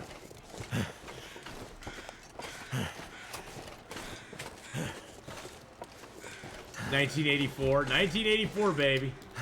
We are there. It was just about 40 years later. It's like about 40 years off. But then again, we were saying that back in the early 2000s as well. So everything corrects, you know. But yeah, I just shaved my head a little while ago. See, I just shaved that all off a little bit ago. So My fingers feel it was getting a little long there. So I had to shave that off. I took his sneakers. I did take his sneakers. I took his shoes, baby. That's free leather. Had a nasty bug after not playing for a while and updated it. Despawned all the loot on the ground in the world. Yeah, well, what happened with that, Oh So Rusty, is that some of the updates, especially the ones where they changed a lot of stuff in zones, your loot didn't actually disappear. What happened is that your loot got put in what's called, what were they called? They're like loot boxes, basically. At the end of the, and those are scattered.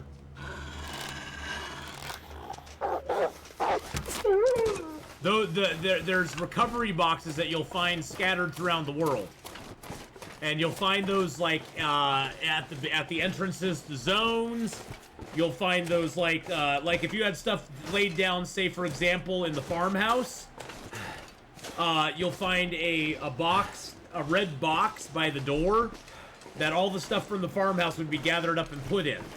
Now the problem with that is if you had meat out in the world and the meat was at 0%, that meat gets put in the box and it instantly despawns. So sometimes when they do big updates, they'll do that, and they'll give you the recovery box that you can find. But yeah, can you explain how fishing tackle works as a mending tool? So fishing tackle works exactly like a sewing kit.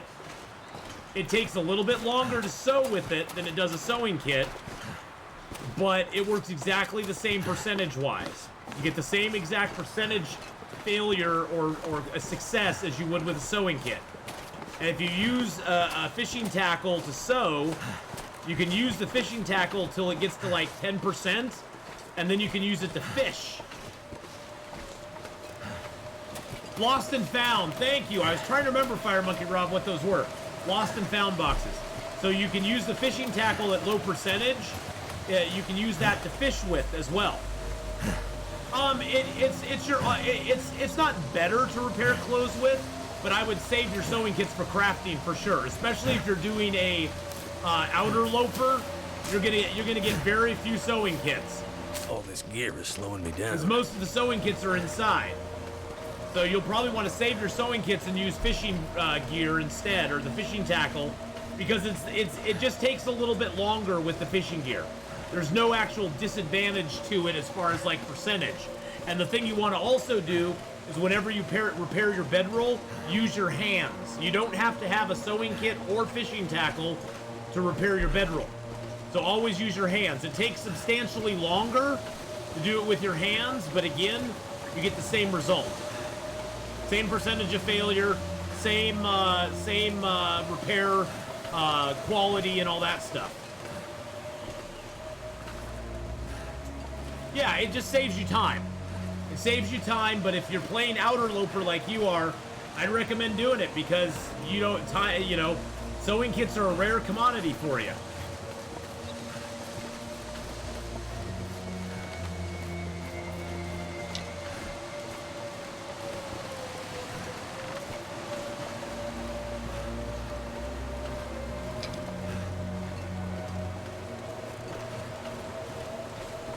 Boop-a-doo!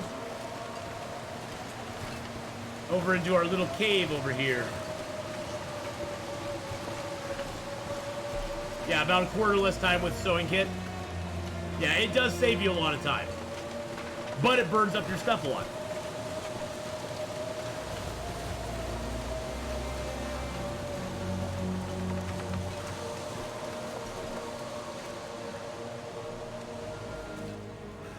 Yeah, the wind's really loud. I'll turn it down. The blizzard's always loud. Yeah, coats use the knife. Coats, the only thing it takes sewing kit are deer skin and rabbit skin clothing. So your pants, your boots, your gloves, and your hat will all take sewing kits to make them. Everything else is a product of the knife. I think even the moose hide satchel takes the knife as well, if I remember right. I'd have to look.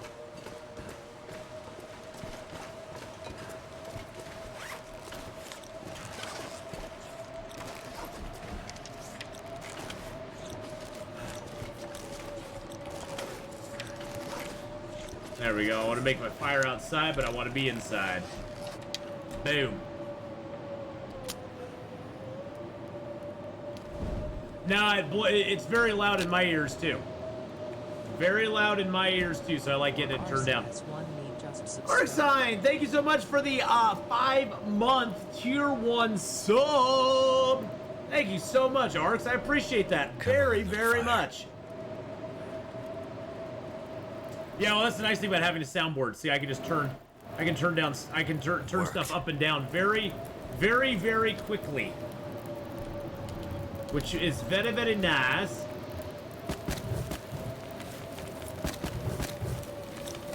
Yeah. I mean, I can even mute my... Because I muted myself. I can even hit a mute just for a... It's like, just, you know. It's very nice. Alright, I'm gonna rip those apart while we warm up.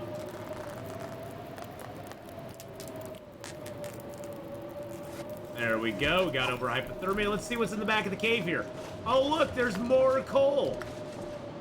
Yeah, the Go XLR soundboard, boys and girls, it's a little spendy, but it's so nice. It's so nice to be able to feed all your stuff into it and be able to control the volumes on everything with just a touch of a button.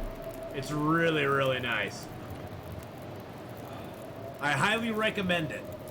If you're wanting to sort of upgrade your system and get a good handle on your volumes, it's very nice for that. How much water do I have right now? Oh, I got 1.69. Let's just make a little water.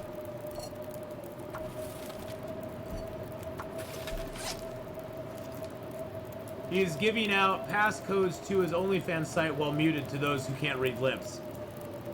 You aren't supposed to give that away, White Mage. Gosh, now everybody's gonna want the free passcodes. Golly. That was like an Easter egg that wasn't supposed to be like apparent to everybody. Golly. It's supposed to be a little Easter egg there. My stomach. Oh, I got food poisoning. It hurts.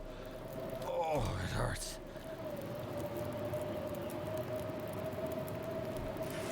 I got the food poisoning. I took the risk.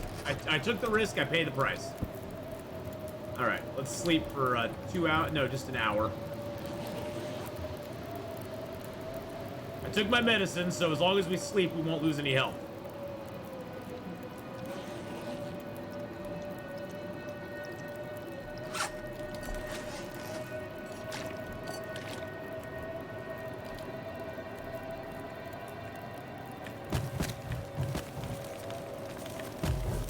There we go.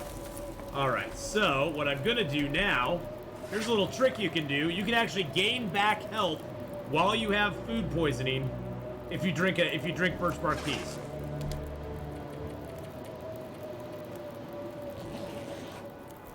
You can actually get back health while you sleep with food poisoning if you drink birch bark teas. So, have you ever been caught in an unexpected blizzard? Yes.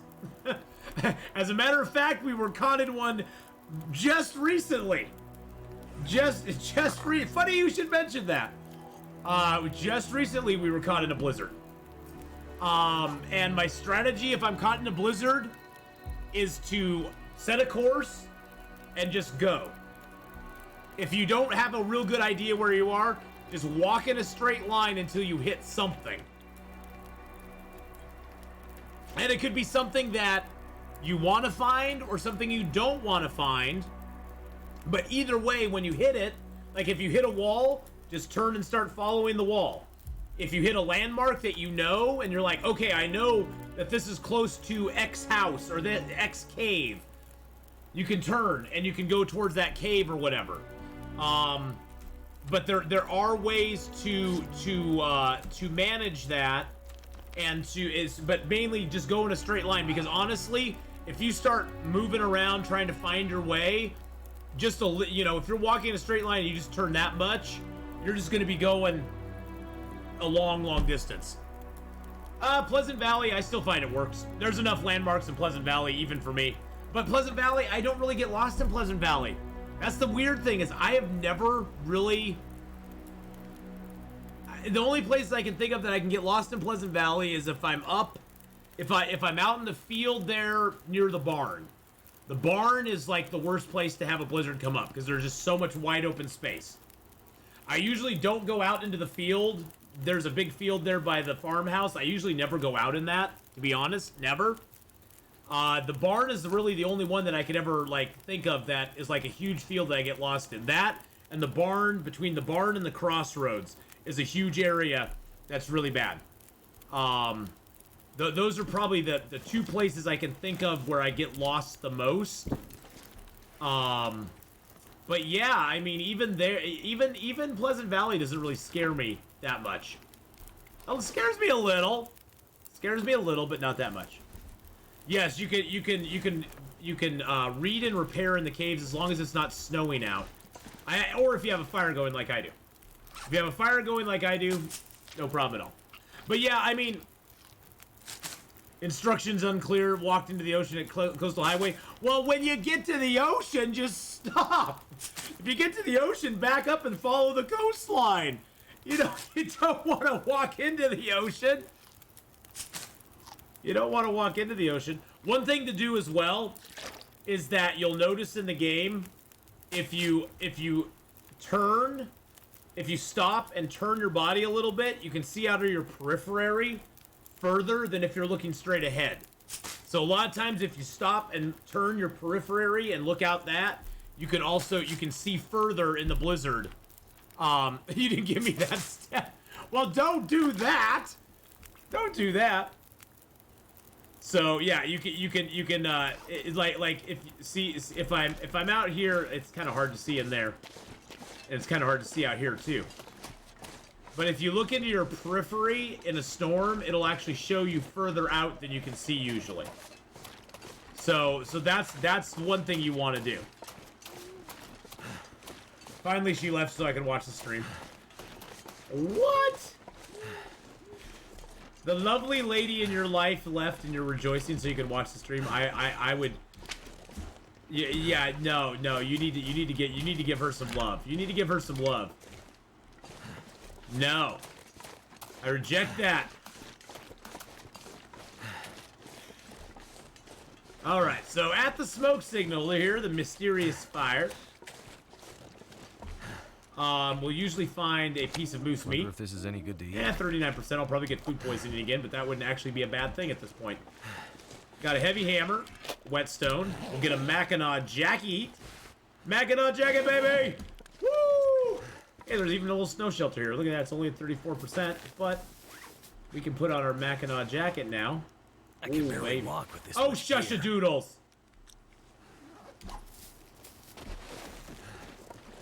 Find a couple pieces of wood here, too. That's always a good thing here. And then up here, we'll find a body, and this body always has... I'll give you guys night vision. Oh, night vision. You can see a little better. This body always has a sewing kit on it. Player Slayer with a 24-month resub. Gotta love the plaid, baby. And that Mackinac jacket's guaranteed there. So you'll always get that. And that's the best jacket you can get in the game. That you can find anyway, an Interloper. Player just resubscribed for 24 months. No, she left my house. It's late, and now there's no one to be annoying when I watch you. Sewing kit. So yeah, that's the smoke signal. You get the heavy hammer, you get the Mackinac, you get a sewing kit, you get a whetstone. You usually get a little piece of moose meat, which we're actually going to eat. And if we get food poisoning again, we get to sleep for 10 hours. So what? We'll deal with it. Goddamn freezing. I know you're freezing, buddy. My moose meat's at 39%. And this can here's at 0. So we'll eat the moose meat first. And then we'll heat up the can that's at 0%. Actually, the can at 0% is, 100% spawn. The moose meat is 100% spawn, yes. That'll always be there. It's usually in a little better shape if you get there earlier in the game. I mean, right now we're on day 28. So I'm actually kind of shocked it's not, like, really bad. But, you know, 38%'s a pretty nasty piece of meat, to be honest. Pretty nasty piece of meat. It's not in the best shape.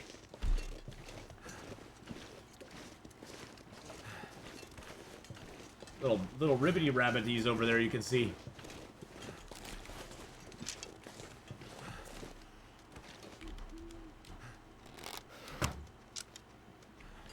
I missed him. It's hard to shoot him in the dark. Where's my arrow? There's my arrow.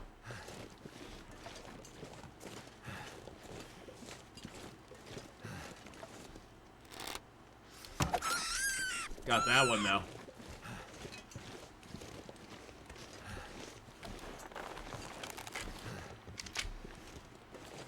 Got that, buddy Wab. Somebody roll a d6. The odds are exciting. I mean, honestly, with the time of day it is right now, and we're like completely rested, it wouldn't be the worst thing to get food poisoning again. Because we got a fire. We can keep the fire going. We can sleep by the fire. I do have night vision on, yes. I don't see night vision though. I'm seeing that. That's the thing is, I don't see night vision. You guys see night vision. Night vision is an OBS filter that I can activate and let you guys see what's going down. But I don't actually get to see it. I'm gonna cook this just to get the cooking skill up anyway. Because why not?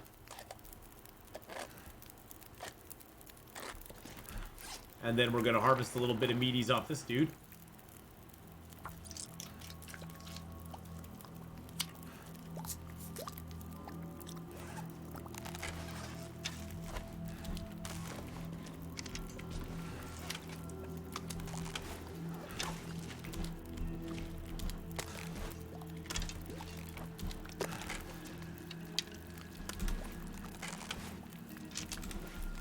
I don't even need to eat the moose meat. I have no reason to eat it.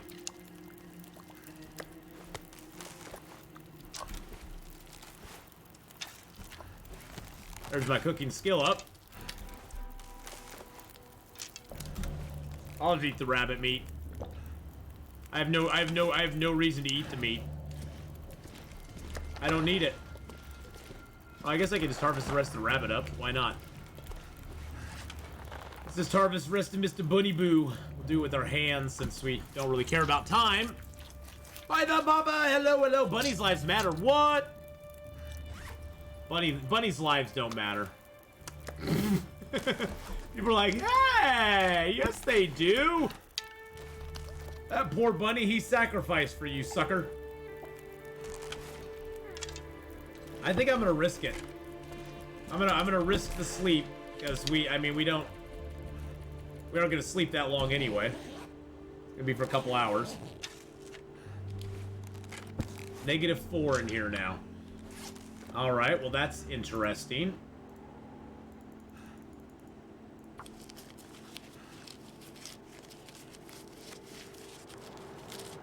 Definitely getting colder. I need to find some place to escape this cold.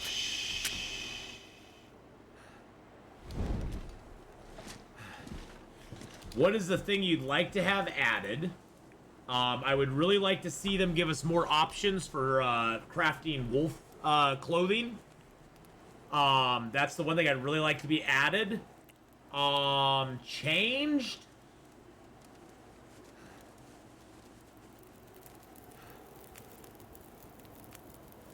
All right. Trying to think of anything I'd want to have changed in the game.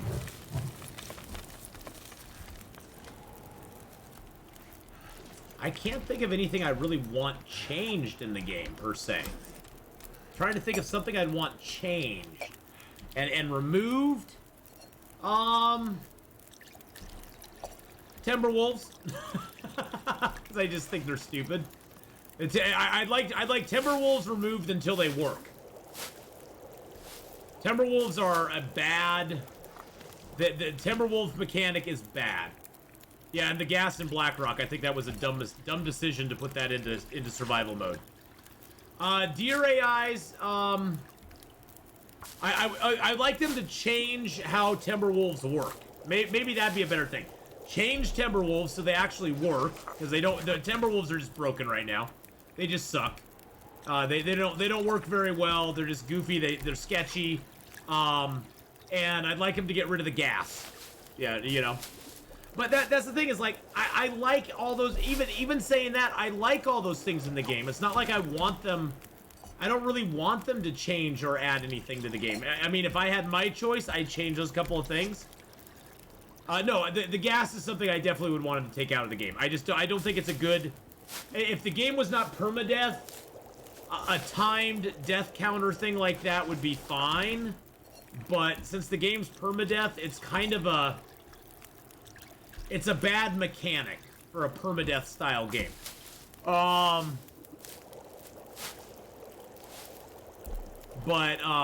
I mean, I really, overall, there's not a lot I want actually changed, removed, taken out of the game, to be honest.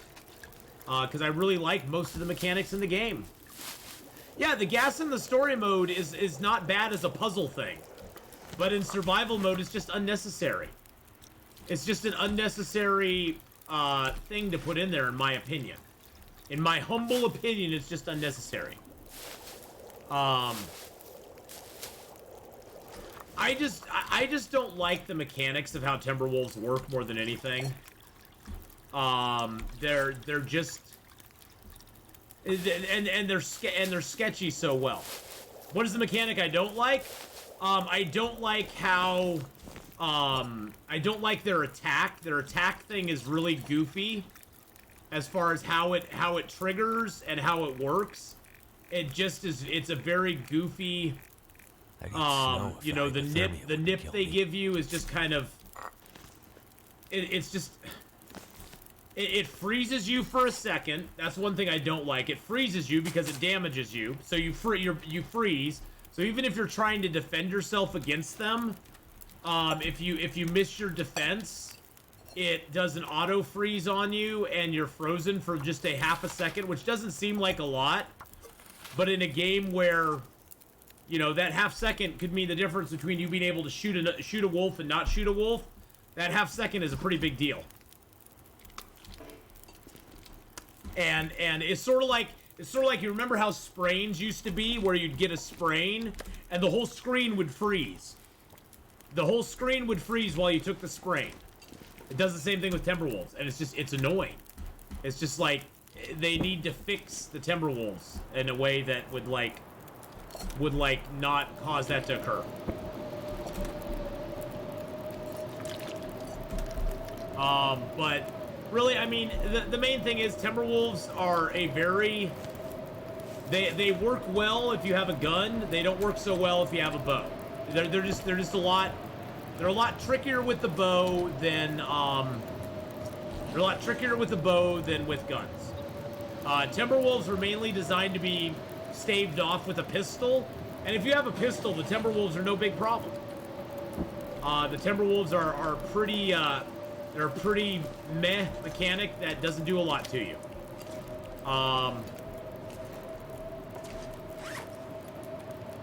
But yeah, Timberwolves just keep me going from Blackrock and Bleak Inlet more than anything. Also because the Timberwolves, there's nothing really in Blackrock or Bleak Inlet. Oh, and then thank you for the 191, baby.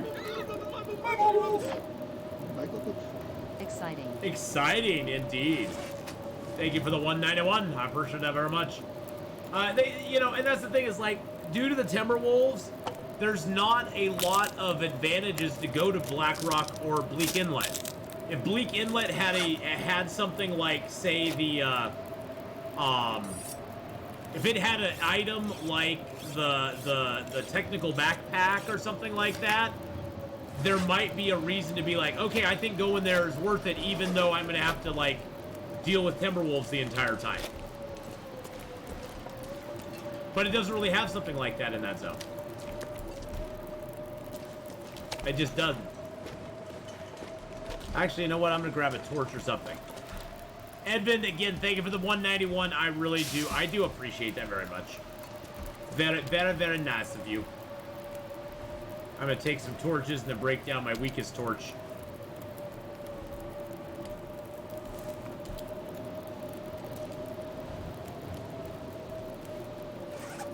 All right. We only really need one torch. The rest just can become sticks. The rest are sticks.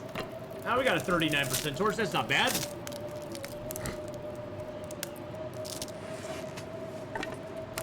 You know, it's not that I've dealt with Timberwolves. It's not that hard once you sort of get down what you can do with them. But they're just a mechanic that's just annoying in the game more than anything. It's not like they're a game ender or anything like that. It's just, it's very random what they do, and once they catch scent of you, there's no getting away from them. There's no outwalking them. There's no, they don't like trail you and attack you. They surround you and basically circle like sharks on Shark Week. Which, you know, it's an interesting mechanic. I just don't really, yeah. It's just probably my least favorite mechanic in the game, other than the gas in the mine. But the gas in the mine is a one-time thing and you're done. Yeah, well, and that's the thing, Splayed Crow. Even with the milling machine there and the argument of, oh, well, I can go there and I can, you know, fix my hacksaw, my hatchet, my knife, and I don't have to reforge them. Honestly, I'd rather just use some metal, repair with a toolkit, repair my hacksaw, and just make new knives and hatchets once I run out of whetstones. I'd just rather make more forge runs. Freezing. Because really, the forge runs, they aren't that bad. Forge runs aren't a bad thing.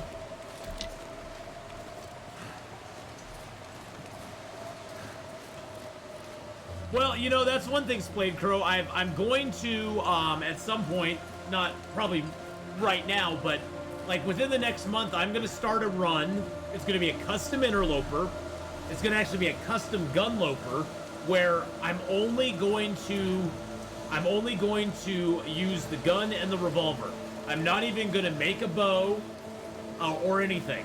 So I'm going to be forced to go to Bleak Inlet, because if you do a custom Gunloper and you just go into make it a custom Interloper, turn on rifles and revolvers, you'll now find rifles and revolvers and ammo for them, but there's no cleaning kits in the game because cleaning kits are tied to the base loot tables, so there won't be any cleaning kits in the game. And I'm just going to deny myself the bow, so the only thing I'll have is the rifle and revolver, which will force me to go to those zones to recraft ammo and to repair my guns. So it should be kind of an interesting. It should be interesting. I'm actually interested in doing it. I've had people ask me to do it. I got one guy online on YouTube. He's always like, "Gunloper, please do a Gunloper." So I'm going to do that, and it should be an interesting run. Okay. Did I overshoot it? I think I overshot it. Yeah, I way overshot it.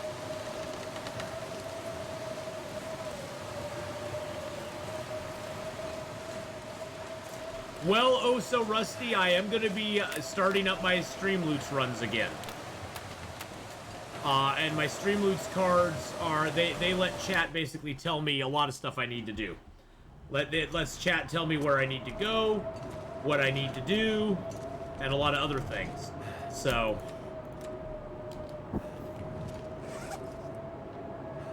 Alright, so I think I am going to eat these crappy foods.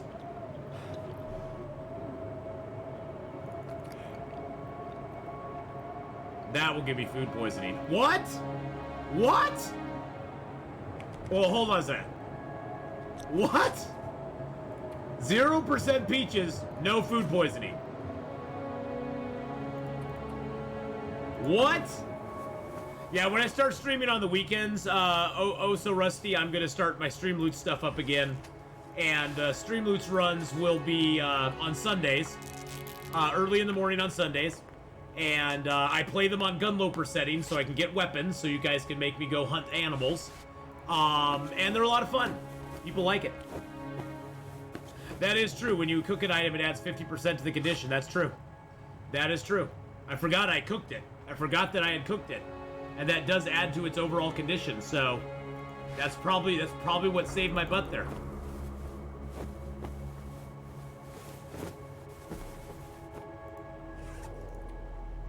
Alright, let's drink down. We got some more heavy teas. Let's drink down some more of our heavy teas now.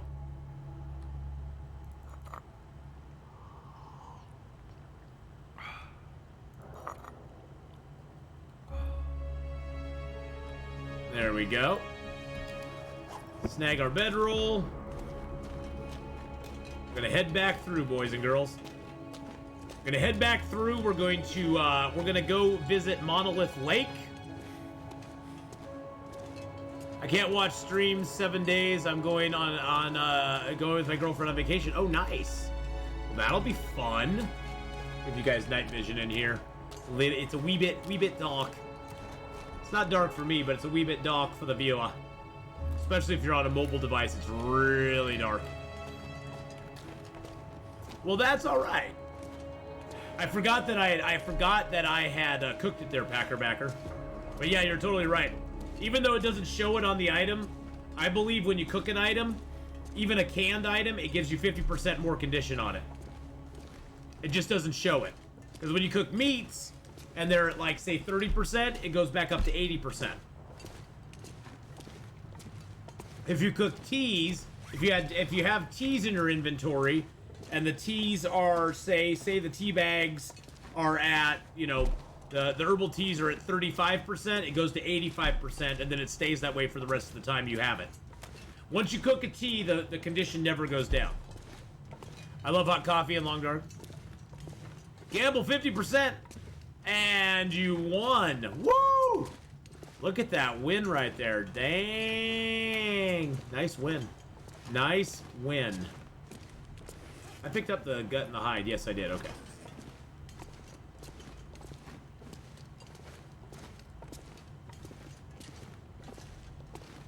Yeah, see, I look over, I can actually see where I am if I look over at this screen, but I don't cheat that way.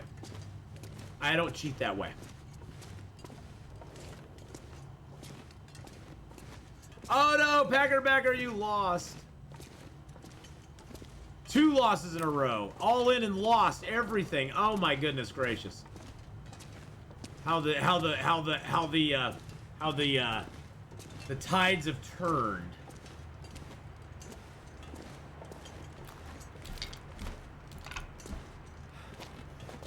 See if it's still windy, blowy out there. Nope, it's not too bad. Okay.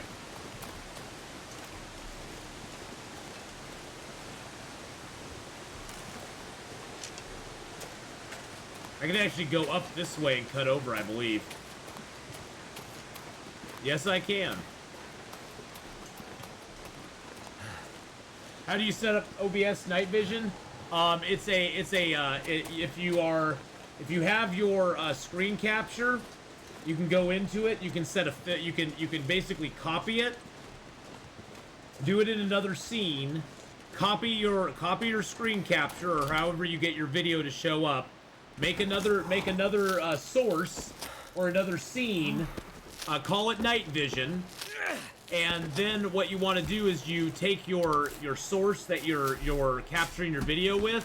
You right click on it and you go to filters, and you give it a filter, and then you adjust the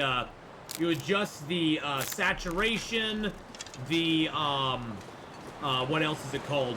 The contrast, the gamma, This gear's starting to you slow me adjust down. all those so that it basically just makes everything way brighter in the thing. I mean, of course, you know, like in this, see how saturated, oversaturated it is. But you have to play around with it a little bit, so that you can get it to be just right. But that's what sets it up good. I'm actually taking tomorrow and Sunday off.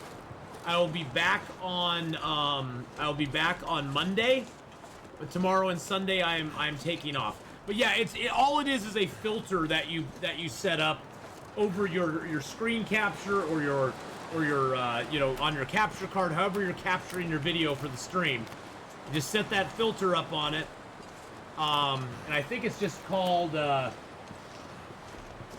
gonna get really bright here real quick. Hold on a second. I think, let's see. So if I'm on here, if I went to my capture mode, yeah, you go into filters. See, like I have a color correction filter. Wait a second, is it filters or is it? Yeah, it's filters. And so you add a filter. My bubbles. My bubbles. Where can I get your wonderful Canada hat? Oh, you can't get the Canada hat. Well, you can if you contact Lynette at Gate City Yarns. She does do commissions for stuff like this. And not only does it have this on the front, but it's got a bear on the back. It's got a bear on the back of it. See, it's got a bear and he's got little sticks by him. I should have turned that when I was going and hunting the bear. But you can get those made by her. That's who made it for me. So yeah, if you click on it, you click on filters, you go down to the effect filters, and you add a, it's called a chroma key. Or not a chroma key, it's color correction. If you add a color correction thing, you can actually change the gamma and everything on it. And that will let you manipulate that in a way that allows you to do it. Yes, she made that for me. And she's made stuff for other people too. She's made socks. She's a very witty knitter. She's made socks. She made some hats for other people. Oh, thank you, Ima, for the posture check there. We'll get nice, good posture going on. But yes, she's made several really nice things. But yes, Lynette Melody has been a great contributor to the community. And thank you again for the 191 tip as well. I appreciate that very much. But that is where you can go if you want to get that hat. Now, a long time ago, off Amazon, I bought my old OG Long Dark Canada hat. Bought the OG one because I couldn't find a hat like this.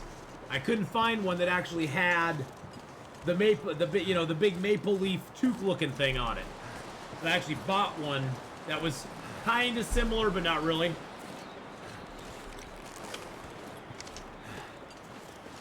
But I don't know what the exact settings I have on it, Cryogen, are. But you can play around with it. You just basically just turn those up and down. You're a witty knitter. That sounds like Flanders curse. You're a witty knitter. But yeah, you can play around with it and just kind of see what looks good. I had to adjust a lot of it, but you can see it all in your OBS, so you know what it's gonna look like.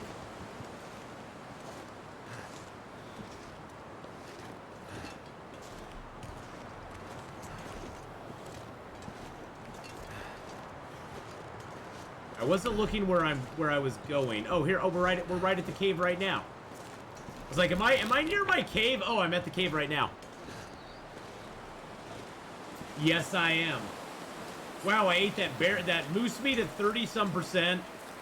The can at 0%, supposedly at 50%. And we were all good, so. And look at this, we're back to our cave. Yes, we're back. Back again. Cave's life's back. Tell your friends.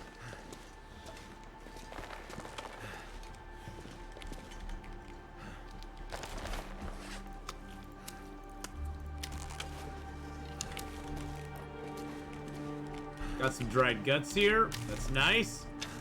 Got some dried rabbit pelts. That's great. Got a couple deer pelts cured up here. We got a bear pelt going. We got a dried cured birch. We're a little overweight. We're a little on the heavy side. This is where I store tons of stuff. I store tons of fuel here. All right, that's good enough. I wish the only thing I wish there was here was a container, and I'm not gonna go pick up 50 stones just to get a freaking container. I ain't gonna do it. I ain't gonna do it. Just sleep for an hour and get some of our worth back.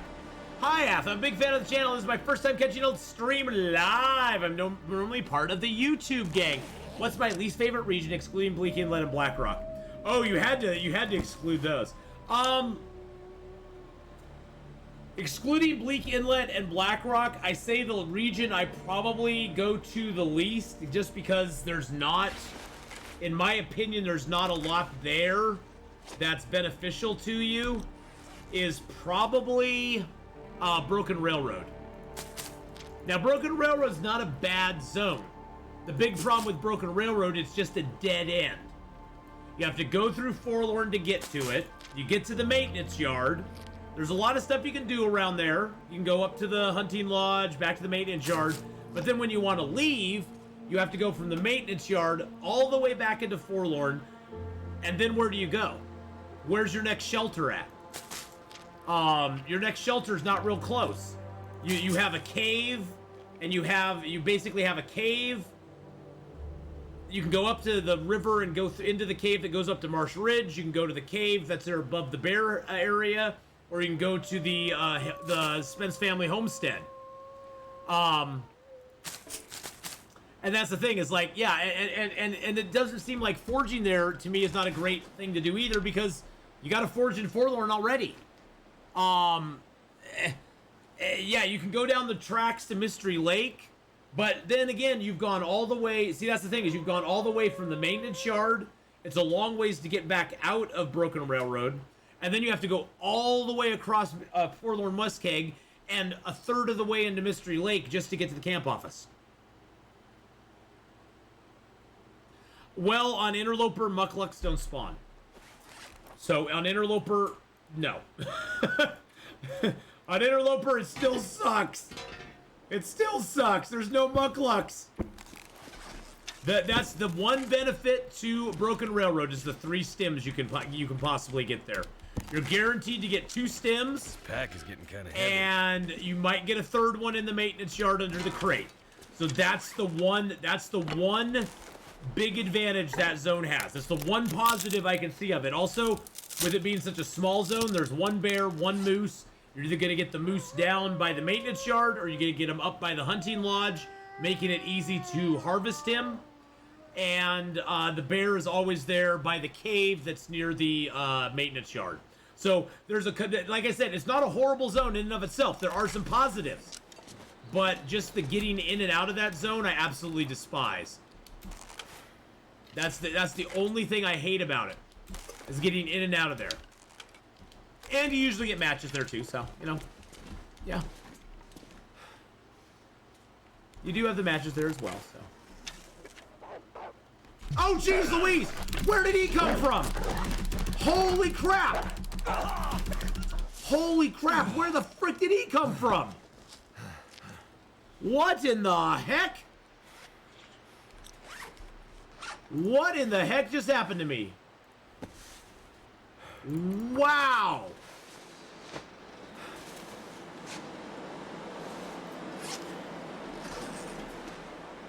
Wow!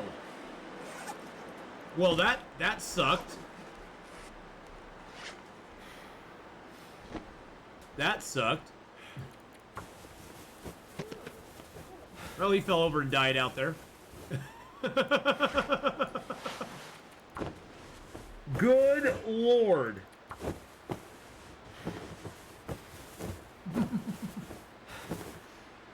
Wow. Wow.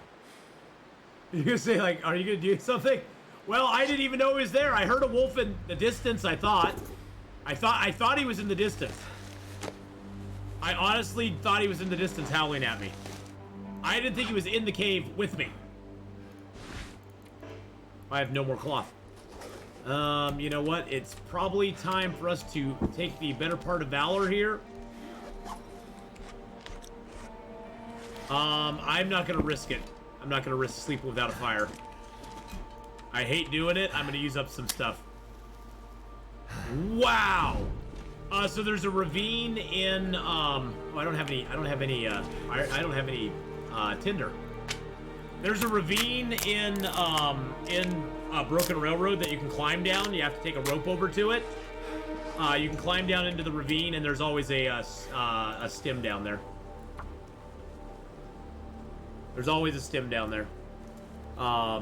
So there's a, if you go out of the maintenance yard, out of the back door of the maintenance yard, and you go to the lake, and you take a left, and you kind of follow it down, there will be some waterfalls, and there's a ravine over there that you can go into. You have to deploy a rope to it, and sometimes you find that rope in the, sometimes you find that rope very easily in the maintenance yards, but most of the time, sometimes it's up in the hunting lodge, but you'll find a rope in the ravine, always.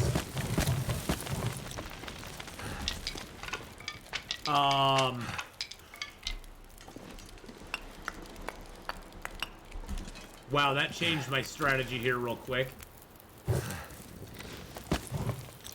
Wow. Wow. Well, we'll drink an herbal tea. I guess we're drinking an herbal tea, boys and girls.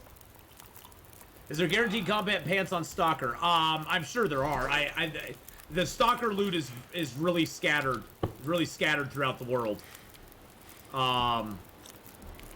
Really scattered throughout the world. I almost want to stim my... I think I'm going to do it. I think we're going to do it, boys and girls. We're going to use a stim. So I want to be completely exhausted. Boom! Hoo-yah! We're all stimmy now. Hulk say stim big time. Wow, I have no more cloth on me either. I can break down that bedroll, but I really don't want to. Have I went to the summit? I haven't gone to the summit. Oh, the summit in Stalker will probably have it, yes. Yeah, and honestly, in Stalker, there's better stuff than combat pants. Find the snow pants. They look exactly like the jeans. Wear snow pants all day long. Wear the snow pants. The snow pants will be your, that'll be your go-to. Yeah, double snow pants is better than combat pants. They just are. Combat pants have a little better protection, I believe. But snow pants get you above the warmth of the combat pants.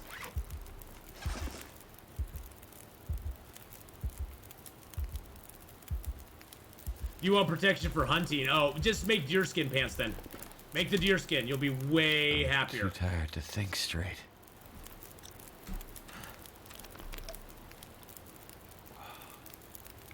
All right, we got the tea on us. We got the improved rest. Wow, that wolf, that could have ended us right there. That wolf was a complete, that was what I call a health wolf. You'll notice different wolves will do different stuff to you. And I sort of categorize them in 4 different categories. There's a health wolf, like we ran into, who just wrecks your health. I mean, he did some damage to our clothing too, but he just wrecked our health. Just wrecked us. And then there's other wolves that they'll do a little bit of damage to you, but they just wreck your clothing. I had one of those earlier. He was a nasty little boy. Then there's other wolves that'll do a little bit of both. They'll hit your health, they'll hit your clothing. They won't really do a ton to you. And then there's the really scary wolf. The wolf you never, ever, ever want to run into. He's the wolf that he hits you. He doesn't really damage you that much. You look at your clothing and you're like, huh, he didn't do much to my clothing either. And then you look in your inventory and your bedroll's ruined. That's the worst wolf of all. That's the wolf you want to hope and pray that you never run into. Because that wolf sucks so hard. He sucks so hard. That's the one that I hate.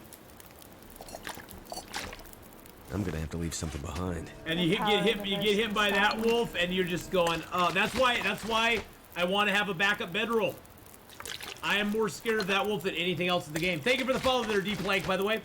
Honestly, make a trip to Black Rock, find a vest there, it gives you 40% protection, you can basically die with it. You can't die with it. I don't like the vest. I'd rather run away and never get bit. Yeah, the vest to me is just too heavy. It's too heavy, it doesn't give me any warmth. The vest to me is a meh kind of item. It's great if you spawn in Black Rock and you can go get the vest. It gives you a leg up right away. But it's way too heavy, and it's a very situational item where it's really good in certain situations, but the rest of the time you're kind of like, I'm lugging around this heavy damn thing that gives me nothing. It's heavier. I'd rather run double bearskin coats than run the vest, to be honest. Alrighty then. Well, what did we learn there, boys and girls? We learned that the bear is very bad, or the wolves are very bad. I'm going to make a trip now. We're going to go, oops.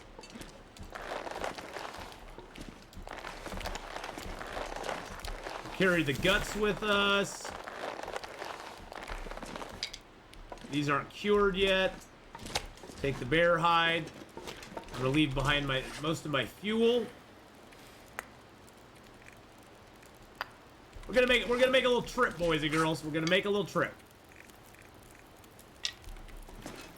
We're gonna take a trip. We're gonna go back to Milton. It's very heavy. Yeah, you don't really die with it though. You'll very rarely ever die with it unless your health is just tremendously low. Tremendously low. But most time, like bear, if you don't, a bear is an interesting creature as well because you'll never die from the first bear attack. You'll probably die if you have low health. You'll probably die from the bleed out, or if you get attacked the second time. But if your health is generally like above 70 or 80%, you'll never die from the first bear attack. You like more double combat or one deerskin, one plus deerskin? Because combat pants and deerskin pants have the exact same.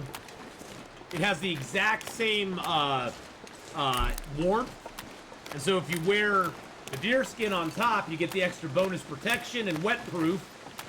And if you wear the combat pants on the inside, the combat I believe only weigh 0.75 kilos, and the deerskin are 2.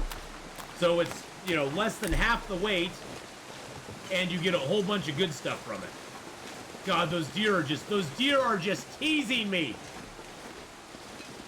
Those deer are freaking teasing me. I could take 3. I could have 3 deer right here. 1, 2, 3. 1, 2, 3. I could have 3 freaking deer right there.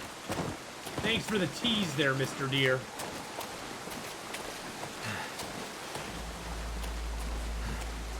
But it's mainly the protection and the little extra windproof protection. Yeah. Too cold to think.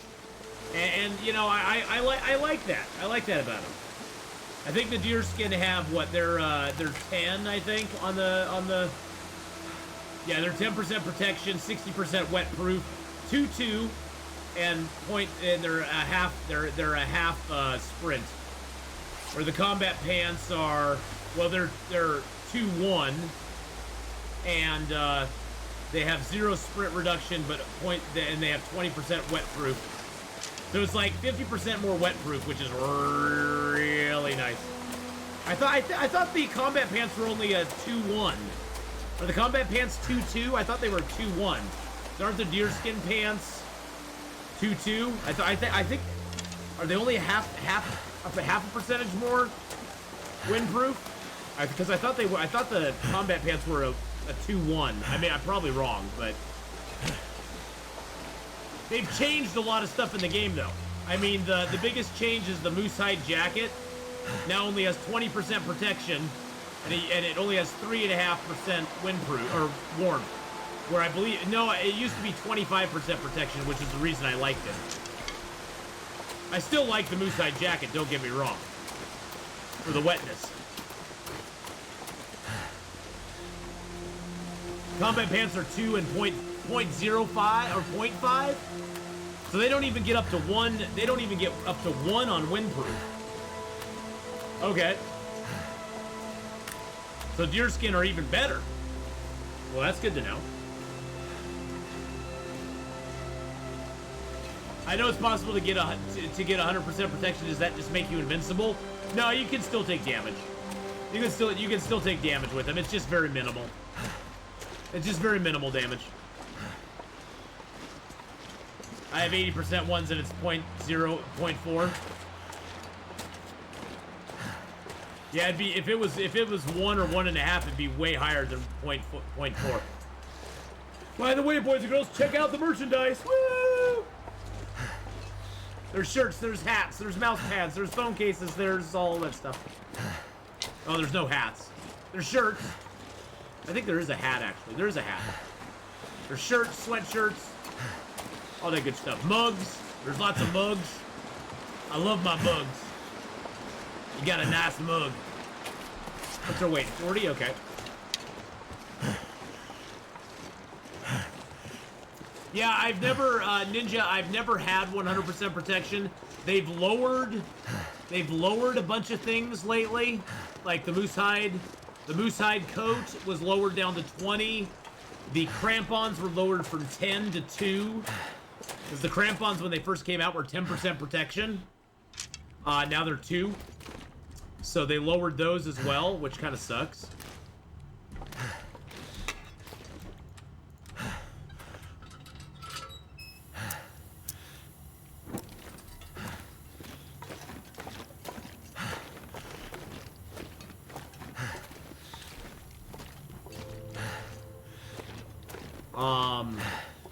So I think they did that just so that your protection couldn't be too overpowered if you got the ballistic vest. It's just the main thing you run into wearing the ballistic vest more than anything is not only the weight, but it has like 50% sprint reduction on it. And if you're in full kit, it's really hard. Bleak Inlet is a starting spawn. Well, you never get Bleak Inlet starting spawn in Interloper, unless you do a custom run. Bleak Inlet isn't a starting Interloper spawn. As long as I've been playing, it hasn't been anyway. By the way, if you didn't know, in HRV, Pensive Vista, there could be a ravaged moose carcass. Yeah. That's the rumor. I've never found one there. I've found moose there, or deer there. I've found wolf there most often. I've never found a moose carcass there. But I do know about that. That's the legend I've heard. That's the legend that I've heard. But I've never found that. I've never found a bear hide coat in Ash Canyon either on Interloper. Those are two that those are two things I've never ever seen with my own eyes. I've heard of other people getting them, and I've heard of them finding them, but I've never seen the moose, and I've never seen the bear coat in Ash Canyon either. The legends around them, though. I mean, there used to be a revolver that would spawn in Hush River Valley. I actually got that a couple of times. Used to be right after Hush River Valley was released, and they released the revolver. There would be a revolver that could, and ammo, like a few shells that would spawn in Hush River Valley, which was kind of cool. I actually thought that was kind of a neat little feature. I thought that was a feature. I didn't think it was a bug. But we found out later that wasn't supposed to be. But you know, it was kind of a cool thing. You'd find a revolver, you'd find like 3 shells, and that's all you'd get, which was actually kind of neat. But they took that out. It was not supposed to be that way, so they took it out. They broke my soul. They're like, no, you do not get that stuff.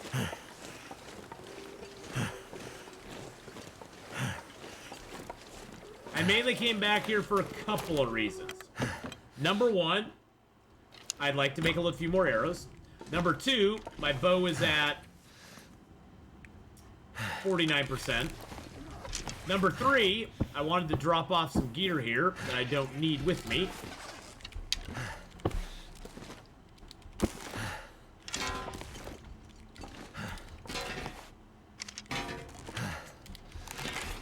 I do not need the pry bar either.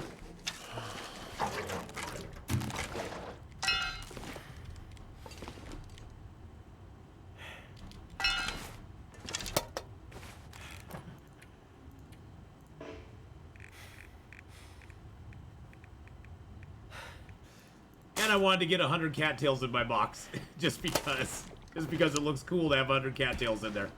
Oh, we got some fuel here too. That's nice. Hey Meg, how you doing? And Panda Lover, welcome, welcome, welcome. How are you tonight? I hope you're having a good one. Do I have no cloth here though, do I? I don't. Did I leave some cloth in here? No. I do have 12 feathers though. That's 3 more arrows.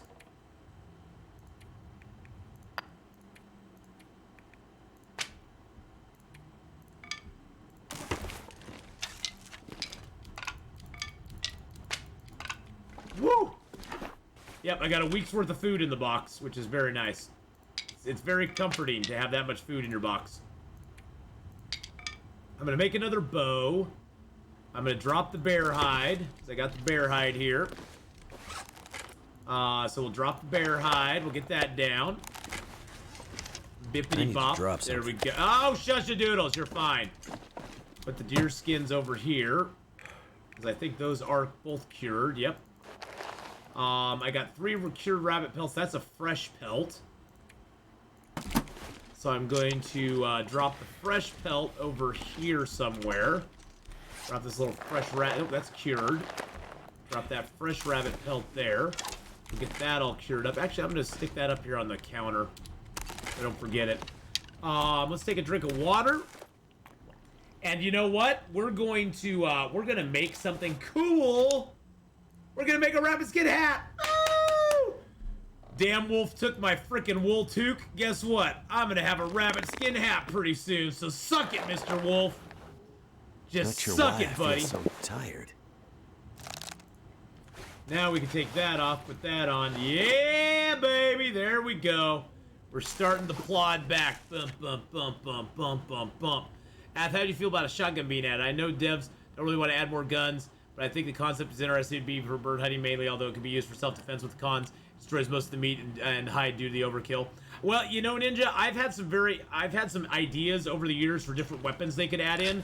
One thing I would love them to see, even more than a shotgun, I would love to see them put improvised firearms in the game, which would actually make Bleak Inlet an interesting place to go to. And hear me out on this. Imagine if you were playing Interloper and you found guns and revolvers throughout the world that were broken. You could harvest those and get gun parts out of them. With enough gun parts, you could go to the milling machine in Bleak Inlet or in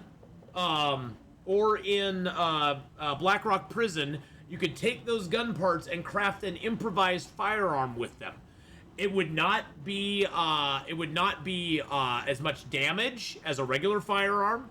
But you would also find shell casings around the world. You would also find gunpowder materials. So basically everything you would want to have for a gun in Interloper or in any of the other modes, you'd have to find it and craft it. You just wouldn't be able to find ammo just sitting around or a gun just sitting around. You'd actually have to go and get it.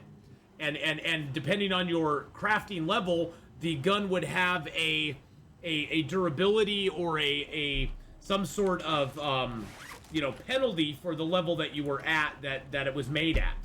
I always thought that would be kind of an interesting option maybe or something they could add to Interloper so that you could actually craft some of that stuff. I think it'd be kind of cool to be able to craft it. It wouldn't be overpowered. It would definitely be like late game flex. It would basically, I think of it as like something that you could do late game. It gives your late game a little more fun because it would take a while to find enough gun parts. You'd only find maybe 1 or 2 firearms in a zone, and out of those firearms, it would maybe only give you 1 part or 2 parts. Maybe 2 parts out of a rifle, 1 part out of a revolver. And then you'd have to get to the forge with, say, 10 parts to just craft 1 improvised firearm. So yeah, or rate of fire. That's a great idea. Instead of damage, it's rate of fire because you have to actually like single load it almost. You have to like pop it open and single load it. The other thing I would love to see them add to the game, since we have flares, we have gunpowder, we have flare shells that we shoot. Wouldn't it be great if we could repack flare shells like we do with revolver and rifle ammo? If you could actually take your flares that you find in the game, use the flare, break it down into like flare material, maybe like 5 flare material for every flare, and then you can take gunpowder, flare material, and a flare shell, and actually repack flare shells and reuse them again. It would be limited, but it'd be kind of cool if you could do it. It'd be kind of cool if you could do that, wouldn't it? So there's some stuff I've been curious if they would ever add it to the game. I think it'd be pretty neat if they did. It'd be pretty neato if they did. All right, I'm gonna drop that book here too because I'm never gonna read it. So yeah, craftable flare ammo would be awesome. Yeah, reloading flare shells would make, and you could only do it in Bleak Inlet or Black Rock. That's the thing, is like it would make those zones, and see, that's the thing, is like I was trying to rack my brain and go, what could make me want to go to those zones? And that's the only thing I could think of, is if there was something I could craft in those zones that I could not do anywhere else. That would make me go, okay, it's worth the time and energy to go to those zones and take the risk to be able to come out on the other side with something kind of cool. Okay, so I'm actually gonna take some of these out. I just wanted to flex and have 100 cattails in there. There we go. So yeah, there's lots of little things like that I'd like to see. I'd like to see them add animals in the game that we can't hunt. Be that beavers, rabbits, squirrels, or not rabbits, but beavers, muskrat, squirrels, fox. You know, I know they don't want you killing beavers and fox, but if you could only trap them, if you could trap them and actually, when you know, harvest the trap, you just get a little, you get like a hide, a gut, and a little bit of meat. You know, that would be great. That would actually like make you want to do traps. You'd have to actually find where there's like a river and set the trap near an area that would have beaver, that would have like an actual beaver den nearby it. Or you'd have to find you'd have to actually maybe track things and find where the muskrat areas are and actually set traps there, and the muskrats would get caught. Or wolverines, or, you know, something like that, where it would actually give you an incentive to go trapping small animals, and then you could make things like, you could make smaller pieces of clothing out of it. You could make different gloves. You could make, and maybe, and going along with that is, okay, none of those hides, the beaver, muskrat, fox, none of those hides could be made into anything, but you could use those hides to line and modify the clothing that you make. So you could take a bearskin coat, add a couple beaver pelts to it on the outside and make it more waterproof. Or you could take a bearskin coat, or say a wolfskin coat, and add some fox pelts to it and make it warmer. So basically all that stuff would basically modify the clothing that's already out there. Now the trick to that, the downside to that, is when you go to repair that, it would be a sliding scale repair. If you repair it when it's in high condition, you only have to use the primary coat it was made from. So if it's like an 80% and higher, sort of like how snow shelters are. If it's an 80% and higher, you only have to use, say, the wolf pelt to repair it. If it goes from 80 to 60, you'd have to use a wolf pelt and a pelt of the other type of animal that you lined it with. If it goes below that, not only do you have to use the 2 pelts, but maybe a little bit of cloth to stitch it all together. and maybe a gut to stitch it together as well. So it'd be sort of like the snow shelter, where when the snow shelter's in high condition, it just takes sticks to repair it.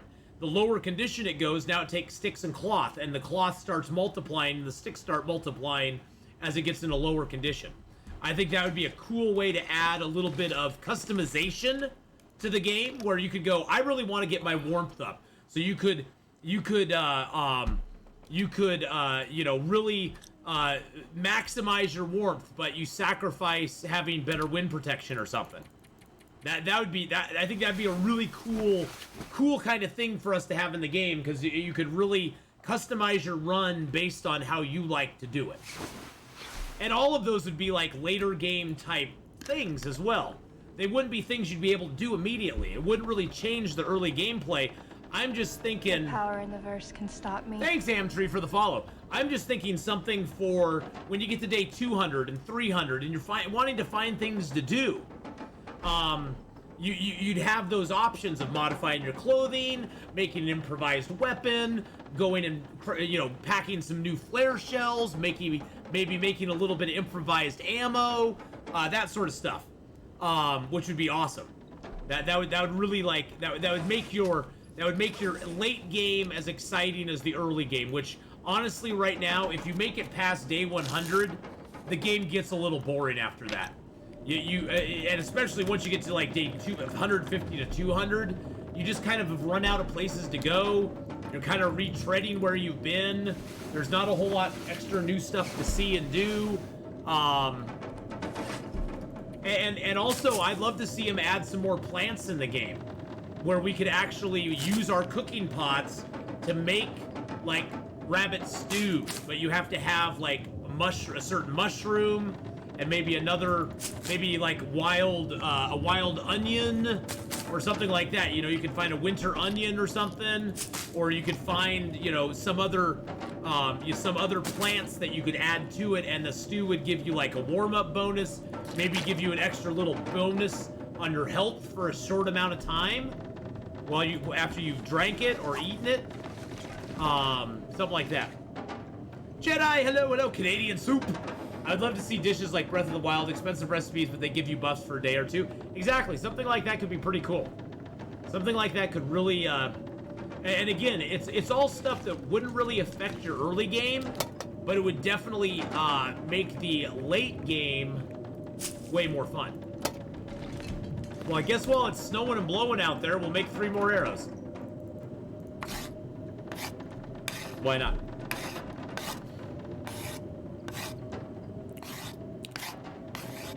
Minty big game meat for the win. Oh, minty game.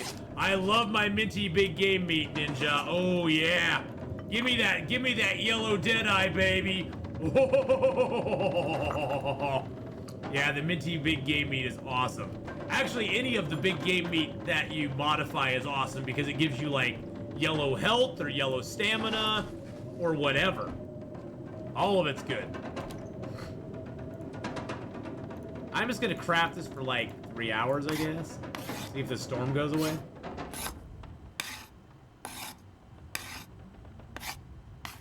There we go. Okay. We'll finish up the rest of it when we come back. I want to go down to the Grey Mother's house because I want to collect some cloth. I don't have a lot of cloth on me right now, and that kind of frustrates me a little bit. Actually, I have no cloth on me, and some of my clothing has taken damage.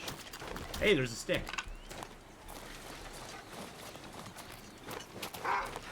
Hello, Mr. Wolfie.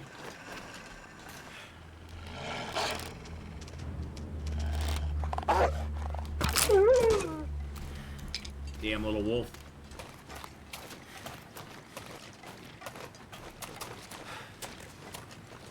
Do you do the thing where when you have cabin fever you can still pass time? What do you mean? Someone on the subreddit suggests that you should be able to use old microwaves and stoves during an aurora. Depends on what you use them for. I don't really... There's a lot of things that... The only reason I'd say no is because you have... If you think of... the only reason I can think of no is that the power is not consistent. The power is a fluctuating power source. So you basically would turn the microwave on and it turned itself off 2 seconds later. You turn it back on, it turns itself off 2 seconds later. That's one of the reasons I can think of for no. Oh yeah, I've done that sometimes. Oh my God, Splade Pro! Holy crap, that's 10 subs this stream! Sub going out to Cast and Coat, Storm Clouds, Black Rider, Labyrinth, and Rudiger Senior. So that's the only reason I would say no. Is because the power would not be consistent. It's not a consistent power source. I mean, it's sort of like if you turned on your microwave and then went and flicked the breaker box back off and then back on. You get that power surge, and it basically stops working, and then you have to turn it back on again. But yes, if you harvest clothing and cancel right before the harvest, it'll pass time. That is true. I never do that. I just go outside. I don't get cabin fever. Let's just be honest. I just don't get cabin fever. I spend enough time outside that I never have to worry about it. All right. We got all the curtains in here to tear down, so let's tear down some curtains. Not using our knife. So yeah, for me, I just never do that because I just don't. If I start to even get a cabin fever risk, I just go, well, I'm going outside. I just head out of doors and leave it at that. There's lots of cloth and gray mothers.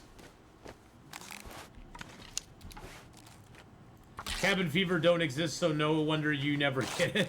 Oh, cabin fever exists? Come on, what are you talking about? What you talking about? Cabin fever exists. I just never get it because I'm careful. I make sure I spend a lot of time outside. I mean, heck, even Hutch River Valley. That's why I try to camp in that cave as much as I can because you know, I don't want to get cabin fever ever. So. Psst. Don't psst me. Are you pssing me? Did you just psst me? How dare you? How dare you psst me? I guess so, since we're here, we aren't that tired. I got the one there. I didn't get any freebie behind there. I got nothing there. Pissed me off.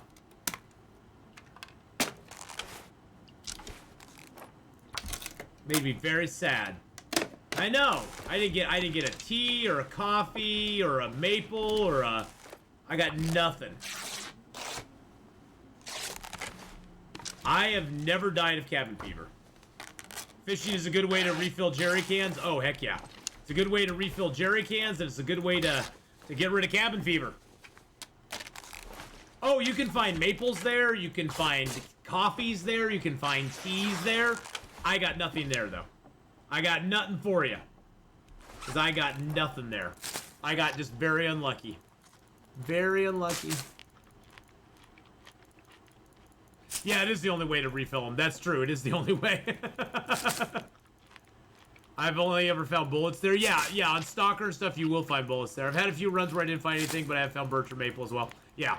It's a random spawn item. Your chances of finding something there, I would say, are relatively high. They are relatively high to find something there, but you may not.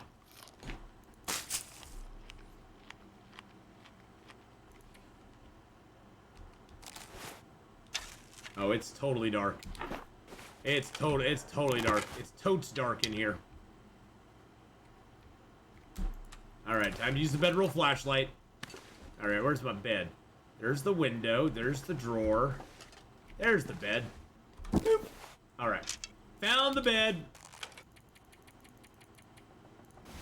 What do you think, Hinterland adding empty flare shell box and Keeper's Pass for being kind of brain dead? Oh, yeah, that Giori, that annoys the crap out of me, honestly. The empty box there is just so, it's so annoying. It's like you get there and you're like, oh, there's a flare shell box. Oh, that's awesome. And you get no flare shells for it. Trying to like sneak my way out of here without actually having to. There we go. That's the bathroom. There's the stairs. Give you guys night vision. You'll actually see better than I can.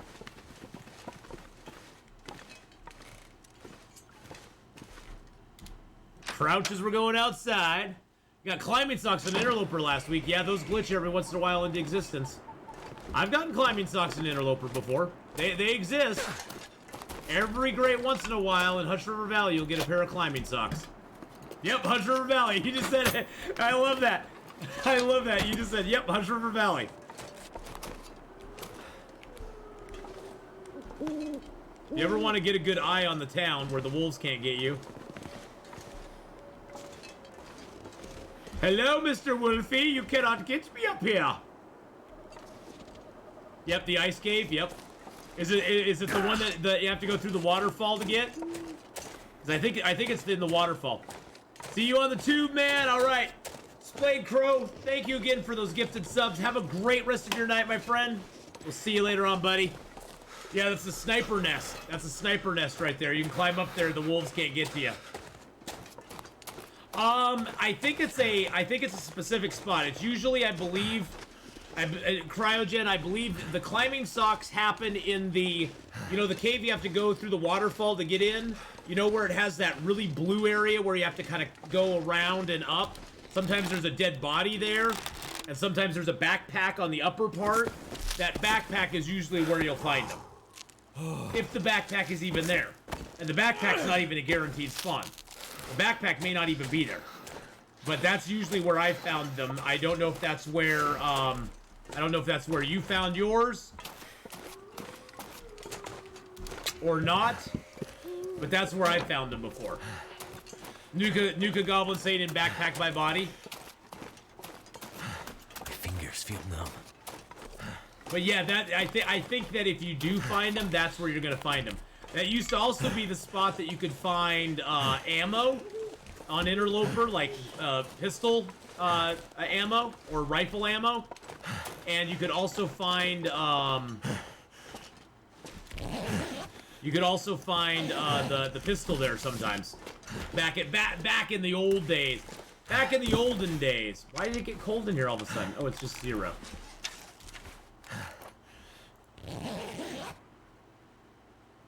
Back in the olden days. But the climbing socks still persist even now. Guess I can turn that off.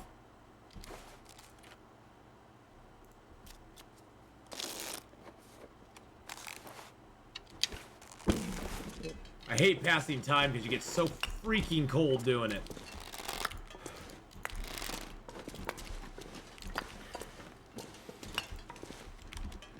Boopity-doo. This cave is so freaking cold. Jeez Louise. Save me from the cold, boys and girls. Revolver cartridge still spawns. Wife got one recently. Oh, there you go. Yeah, unfortunately, the revolver doesn't spawn anymore. That's the thing that pisses me off. It's like, okay, I got 2 revolver cartridges. What do I do with them? What are the benefits of just passing time, though? It just passes time. The downside of passing time is you consume more food and water when you pass time than if you sleep. If you sleep, you consume less food and water. So passing time consumes more resources than just sleeping. So if you have the option, you always want to sleep.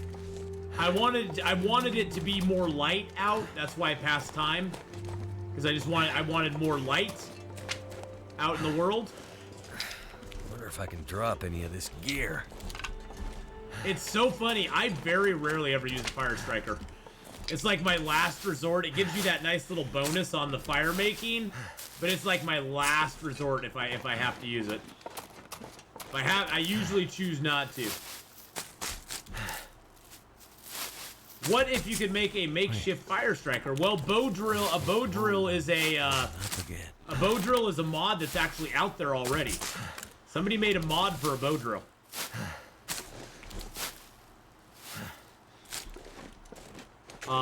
So I always thought the bow drill would be a cool little thing to have in the game. I see no reason why it shouldn't be in the game. I do think that if you have a bow drill and you're trying to start a fire with it, it should be pretty damn hard. I've watched people try to make fires with bow drills, and it takes a while. You're not making a fire in 2 minutes. I mean, it's a process. And I think it would be one of those things where they'd have to make the downsides of the bow drill, you know, I think you'd have to need fire starting 4 or 5 just to even do it. Maybe that could be the OP bonus of fire making 5. Is you now can make a fire and make the bow drill. Yeah, and you'd always need tinder. See, I always thought that even after bow drill in this climate, yeah. That's the thing, a bow drill in this climate, with it being so wet and things, it would almost be... Thank goodness. It would be really hard. It'd be really hard. I've seen people try to use bow drills in good climates where it's pretty dry. And the thing with the bow drill too is you have to find those opposing pieces of wood. You'd have to get a fir, and you'd have to get a cedar just to even have the base materials. And then I think you'd have to craft the fir and the cedar so that you could have the fir be the hardwood and the cedar be the softwood. Then you'd have to craft a bow out of like a maple or something, and have a gut to do it so that you could actually have the bow. I mean, there's a lot more that it's not just like rubbing 2 sticks together. That's the thing. There's a lot more to it than just rubbing 2 sticks together. So I think they'd have to make it hard to make, but they'd also have to make it so that it was hard to light it as well. And you'd have to have dry tinder, yeah. Maybe, oh, you know what they could do? Active? They could make it so the only tinder you could use with a bow drill is birch bark. The only tinder to use on it is birch bark. Nothing else works. That would be like the big downside. You'd be like, no! My birch bark tees, damn you, game! I've never run out of matches either, Black Rider. The thing is, the mag lens is like the ultimate in fire making for any player. Like right now, I don't even know. Can I make a mag lens fire right now? Let's just see. See, I can't make one right now, but if I could make a mag lens fire right now, I would, and I'd carry a torch all the way up to where we're going.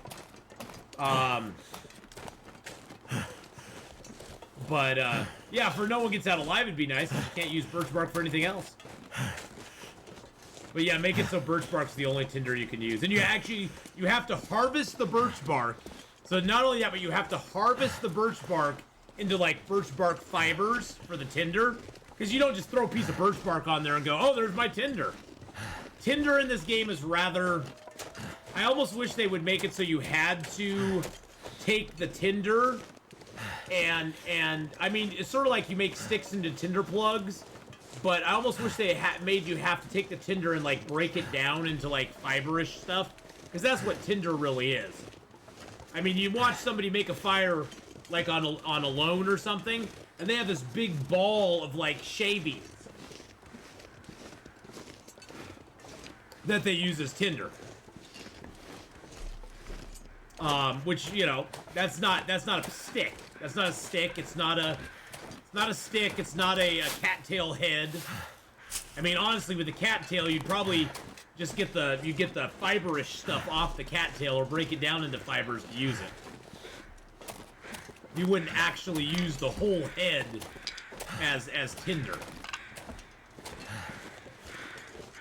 Birch bark's pretty good in any form. Oh, well, then maybe you could use it.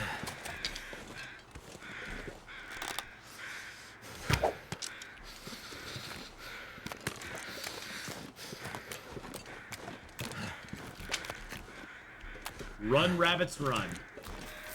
Atheenon's coming for you.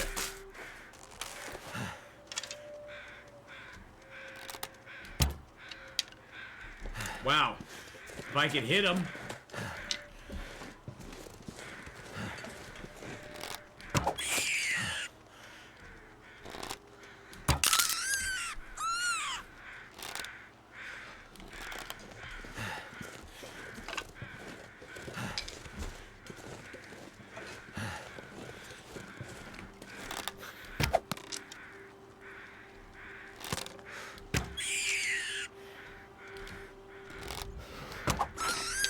Rabbit target practice is always fun.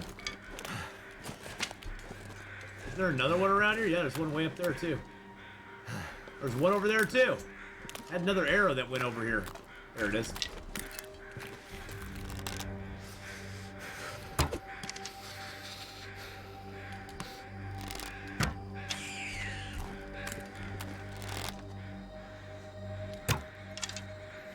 Missed him.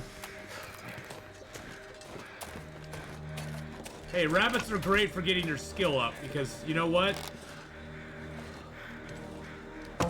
You miss a rabbit, nothing happens. You miss a rabbit, nothing bad actually happens to you. Losing arrows beyond normal? I don't know. I haven't been losing a lot of arrows. I think I've lost one arrow so far. And that was in Forlorn, Muskeg, and that wolf just ran like the wind.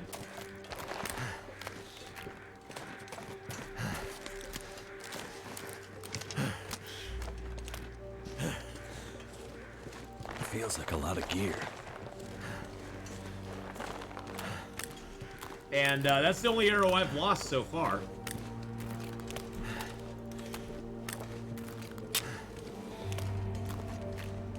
No, I'm actually on my way up to, I'm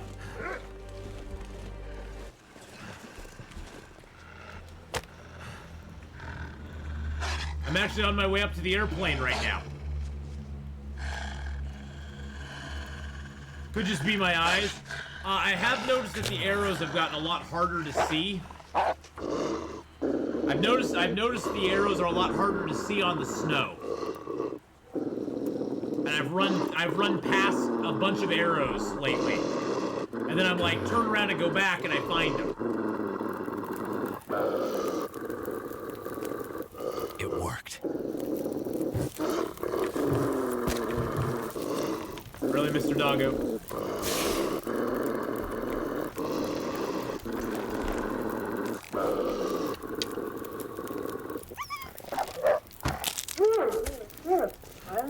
Really? Really? Go away, Mr. Dog. Go away, bad doggo. Never felt so cold in my life. I know, buddy. It's cold out here. I know it's cold out here, my friend. I was gonna use the hacksaw. Don't have to worry about the hacksaw as much sharpen wise.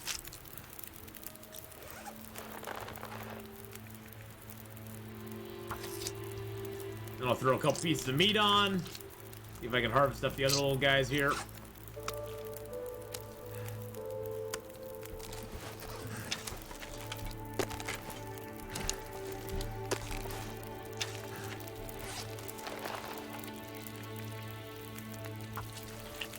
Go ahead and get a little food.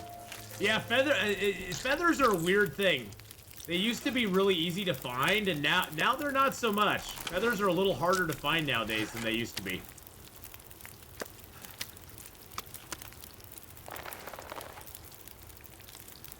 I don't know why. I don't know why. Thank you, Miss Canella.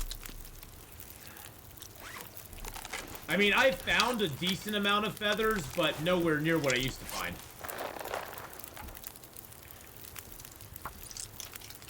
Bring a wolf near your base, kill it, and don't harvest it at all. The body will stay and continue spotting feathers. That's true.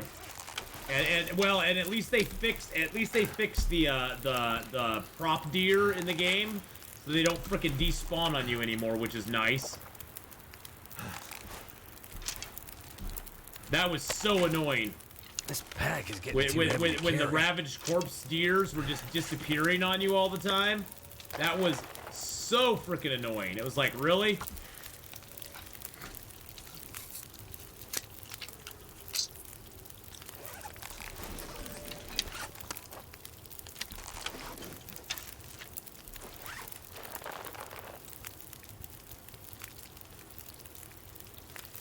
Take the guts. Oh, I'm thirsty. Gosh dang it, I didn't drink.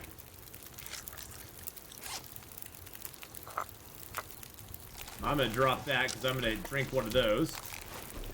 I'll heat that up first, though. Drink down a little bit of a tease. Let's tease it a little bit. Tease! I got water, but I just don't want to use it.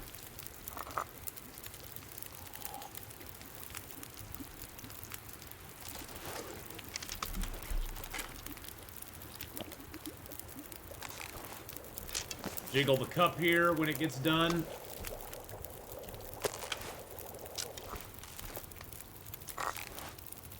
There we go. Now it'll warm up properly. It's got 24 and 22 minutes on them. Doop-a-doo. Take another gut.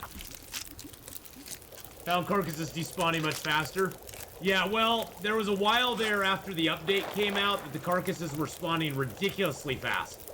Like, the cars, like the deer corpses and stuff, the ravaged ones were just disappearing like by like day 6 or so.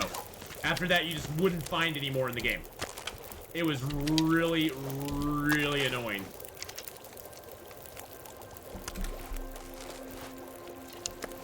All this gear is slowing me down. Wow, I built that fire really big, didn't I?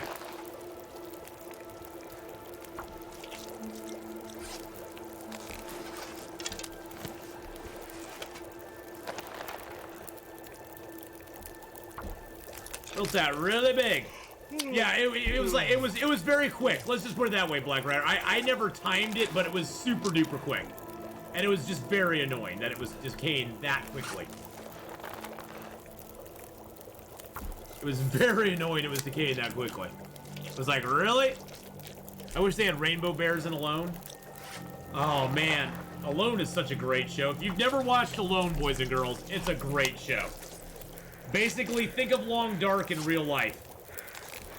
Those people are put out there with nothing but their stuff and their things, and they just have to survive.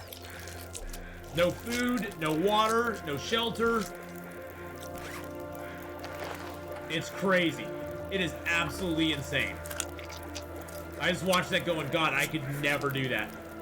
I would die. I would absolutely die.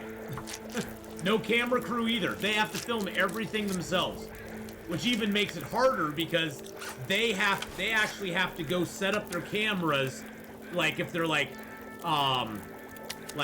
doing something, they have to set up their cameras and actually go do whatever activity they're doing, and then come back and get their cameras after they get done. My only complaint about Alone is they keep having them on the same island. Well, they have them a lot. They have a lot of them up in Canada. Yes, they do have a lot of Alones are up in Canada. So I get that. Survivor Man's good too. Yeah, Survivor Man's good too. I like Alone though because honestly they are truly alone. There are no camera crews. There's nobody coming to save them. Even if they call for help, the closest help is usually 20 to 30 minutes away. So, I mean, the latest season, there was a gal who went out, God, crazy gal. She went out in the water to, like, set some float or something. She got tangled in the rope. She was out there for 30 minutes in sub-zero, like, freezing-ass cold water. She came back in, and she was literally hypothermic. I mean, she could not even form a complete sentence. She had to sit by the fire and get warmed up for so long. She sat by the fire for so long that she actually, like, burned the inside. She got first-degree burns on the inside of her thighs trying to get warmed up by the fire. I mean, she seriously could have died. I was like, oh my gosh. Oh my gosh. The cool metal dude? Oh, yeah. Oh, I loved him. He was from Oregon. He's from Oregon. He's from Otis, Oregon. So this is a guaranteed stim, boys and girls. This stim is always here. Just waiting for you. Just come up here to the plane crash. You'll always get that stim no matter what. Yeah, that dude was from Oregon. I was like, dude, he's from Otis, Oregon. I know where that's at. I mean, it's kind of backcountry, but you know, hey. He was cool though. I liked him.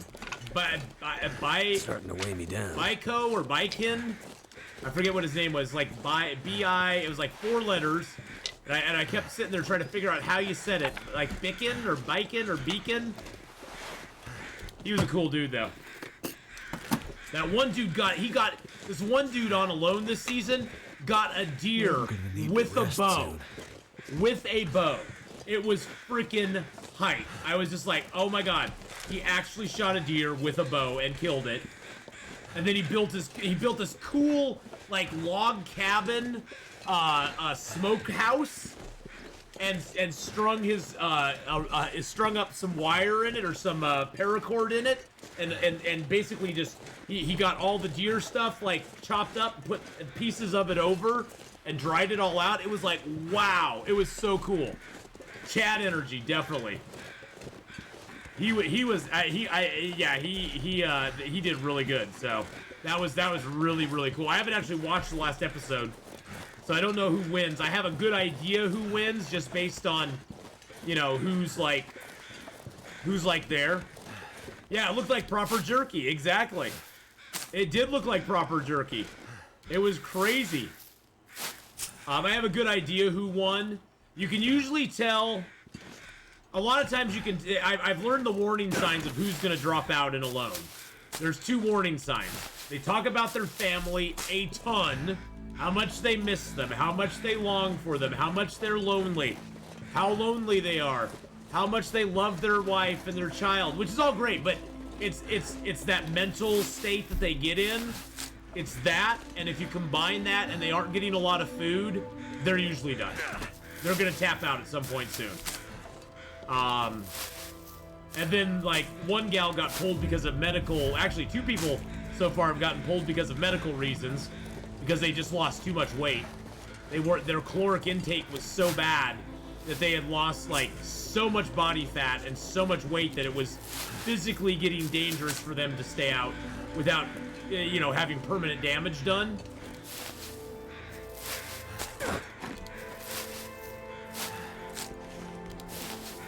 So yeah, it's a good show though. I really enjoy Alone. It's just very compelling, and I think the thing I like about it the most is there's no. It's like, in a way, it's like Survivor or like the one that has what's his name?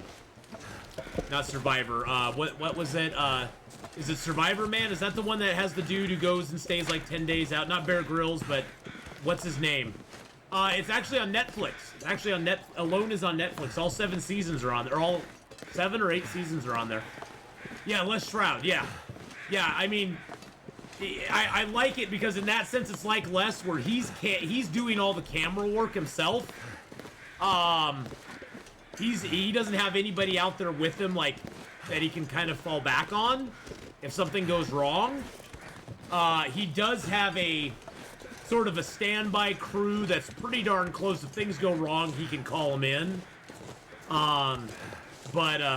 Yeah, he's awesome too. Les is a very awesome dude too. I love his stuff.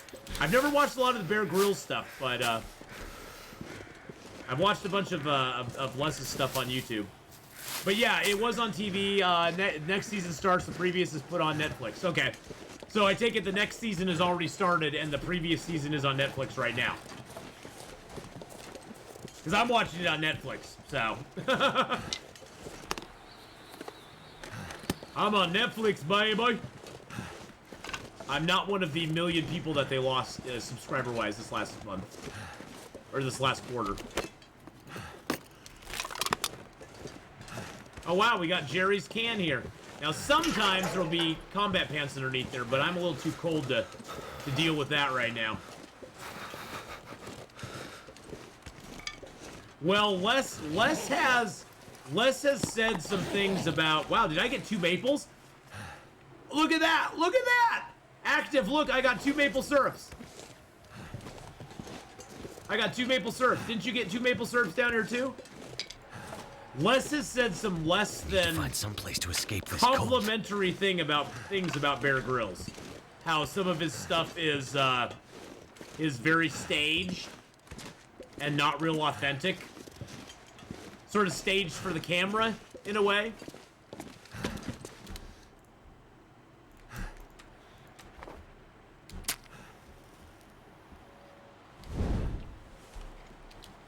Ooh, okay, now you got my interest.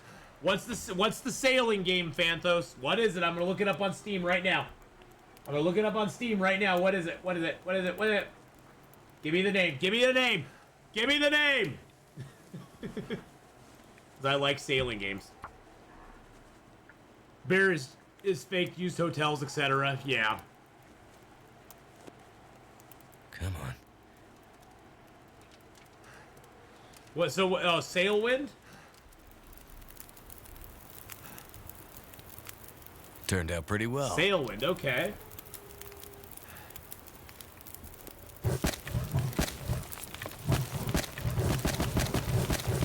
Bodie McBoatboy, the game.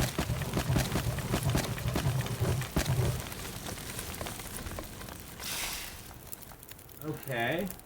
So you sail around.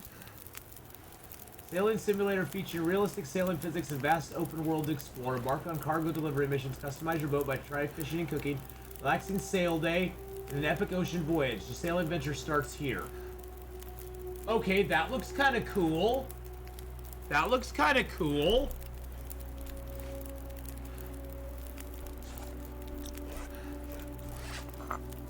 There's a new game I need to try. What's the new game, BK? It's called The Forest. Oh, you shush. You shush your muskies there.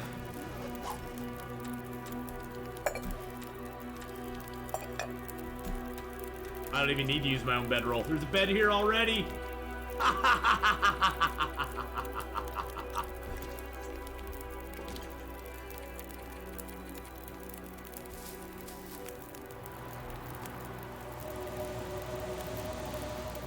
Always bringing it up again. You should play The Forest. Alright. Drink some water. Sailwind is fairly streaming friendly as well. There's a lot of downtime once you get the hang of it. Okay, okay.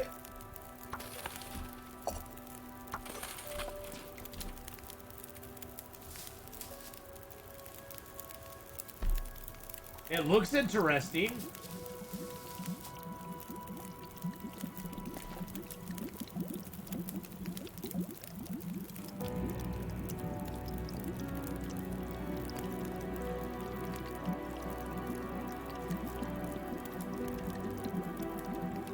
I like the looks of it. I can barely walk with this much I gear. know, it's so hard. You're so abused. He's so abused, boys and girls. I abuse him so much. Wow, I have a lot of broken arrows, don't I? Broken arrow, baby, broken arrow. Who else heard about Vince McMahon stepping down as WWE CEO? He's done that a million times. He may be stepping down. He's still in charge. You know the McMahon is still in charge of that whole operation over there, right? You know it. There's no way he's stepping down and not being in charge. There's no freaking way. This gear's starting to slow me down. All right.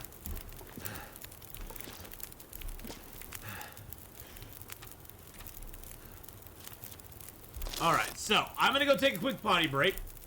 Got a save point. We're going to return to this guy on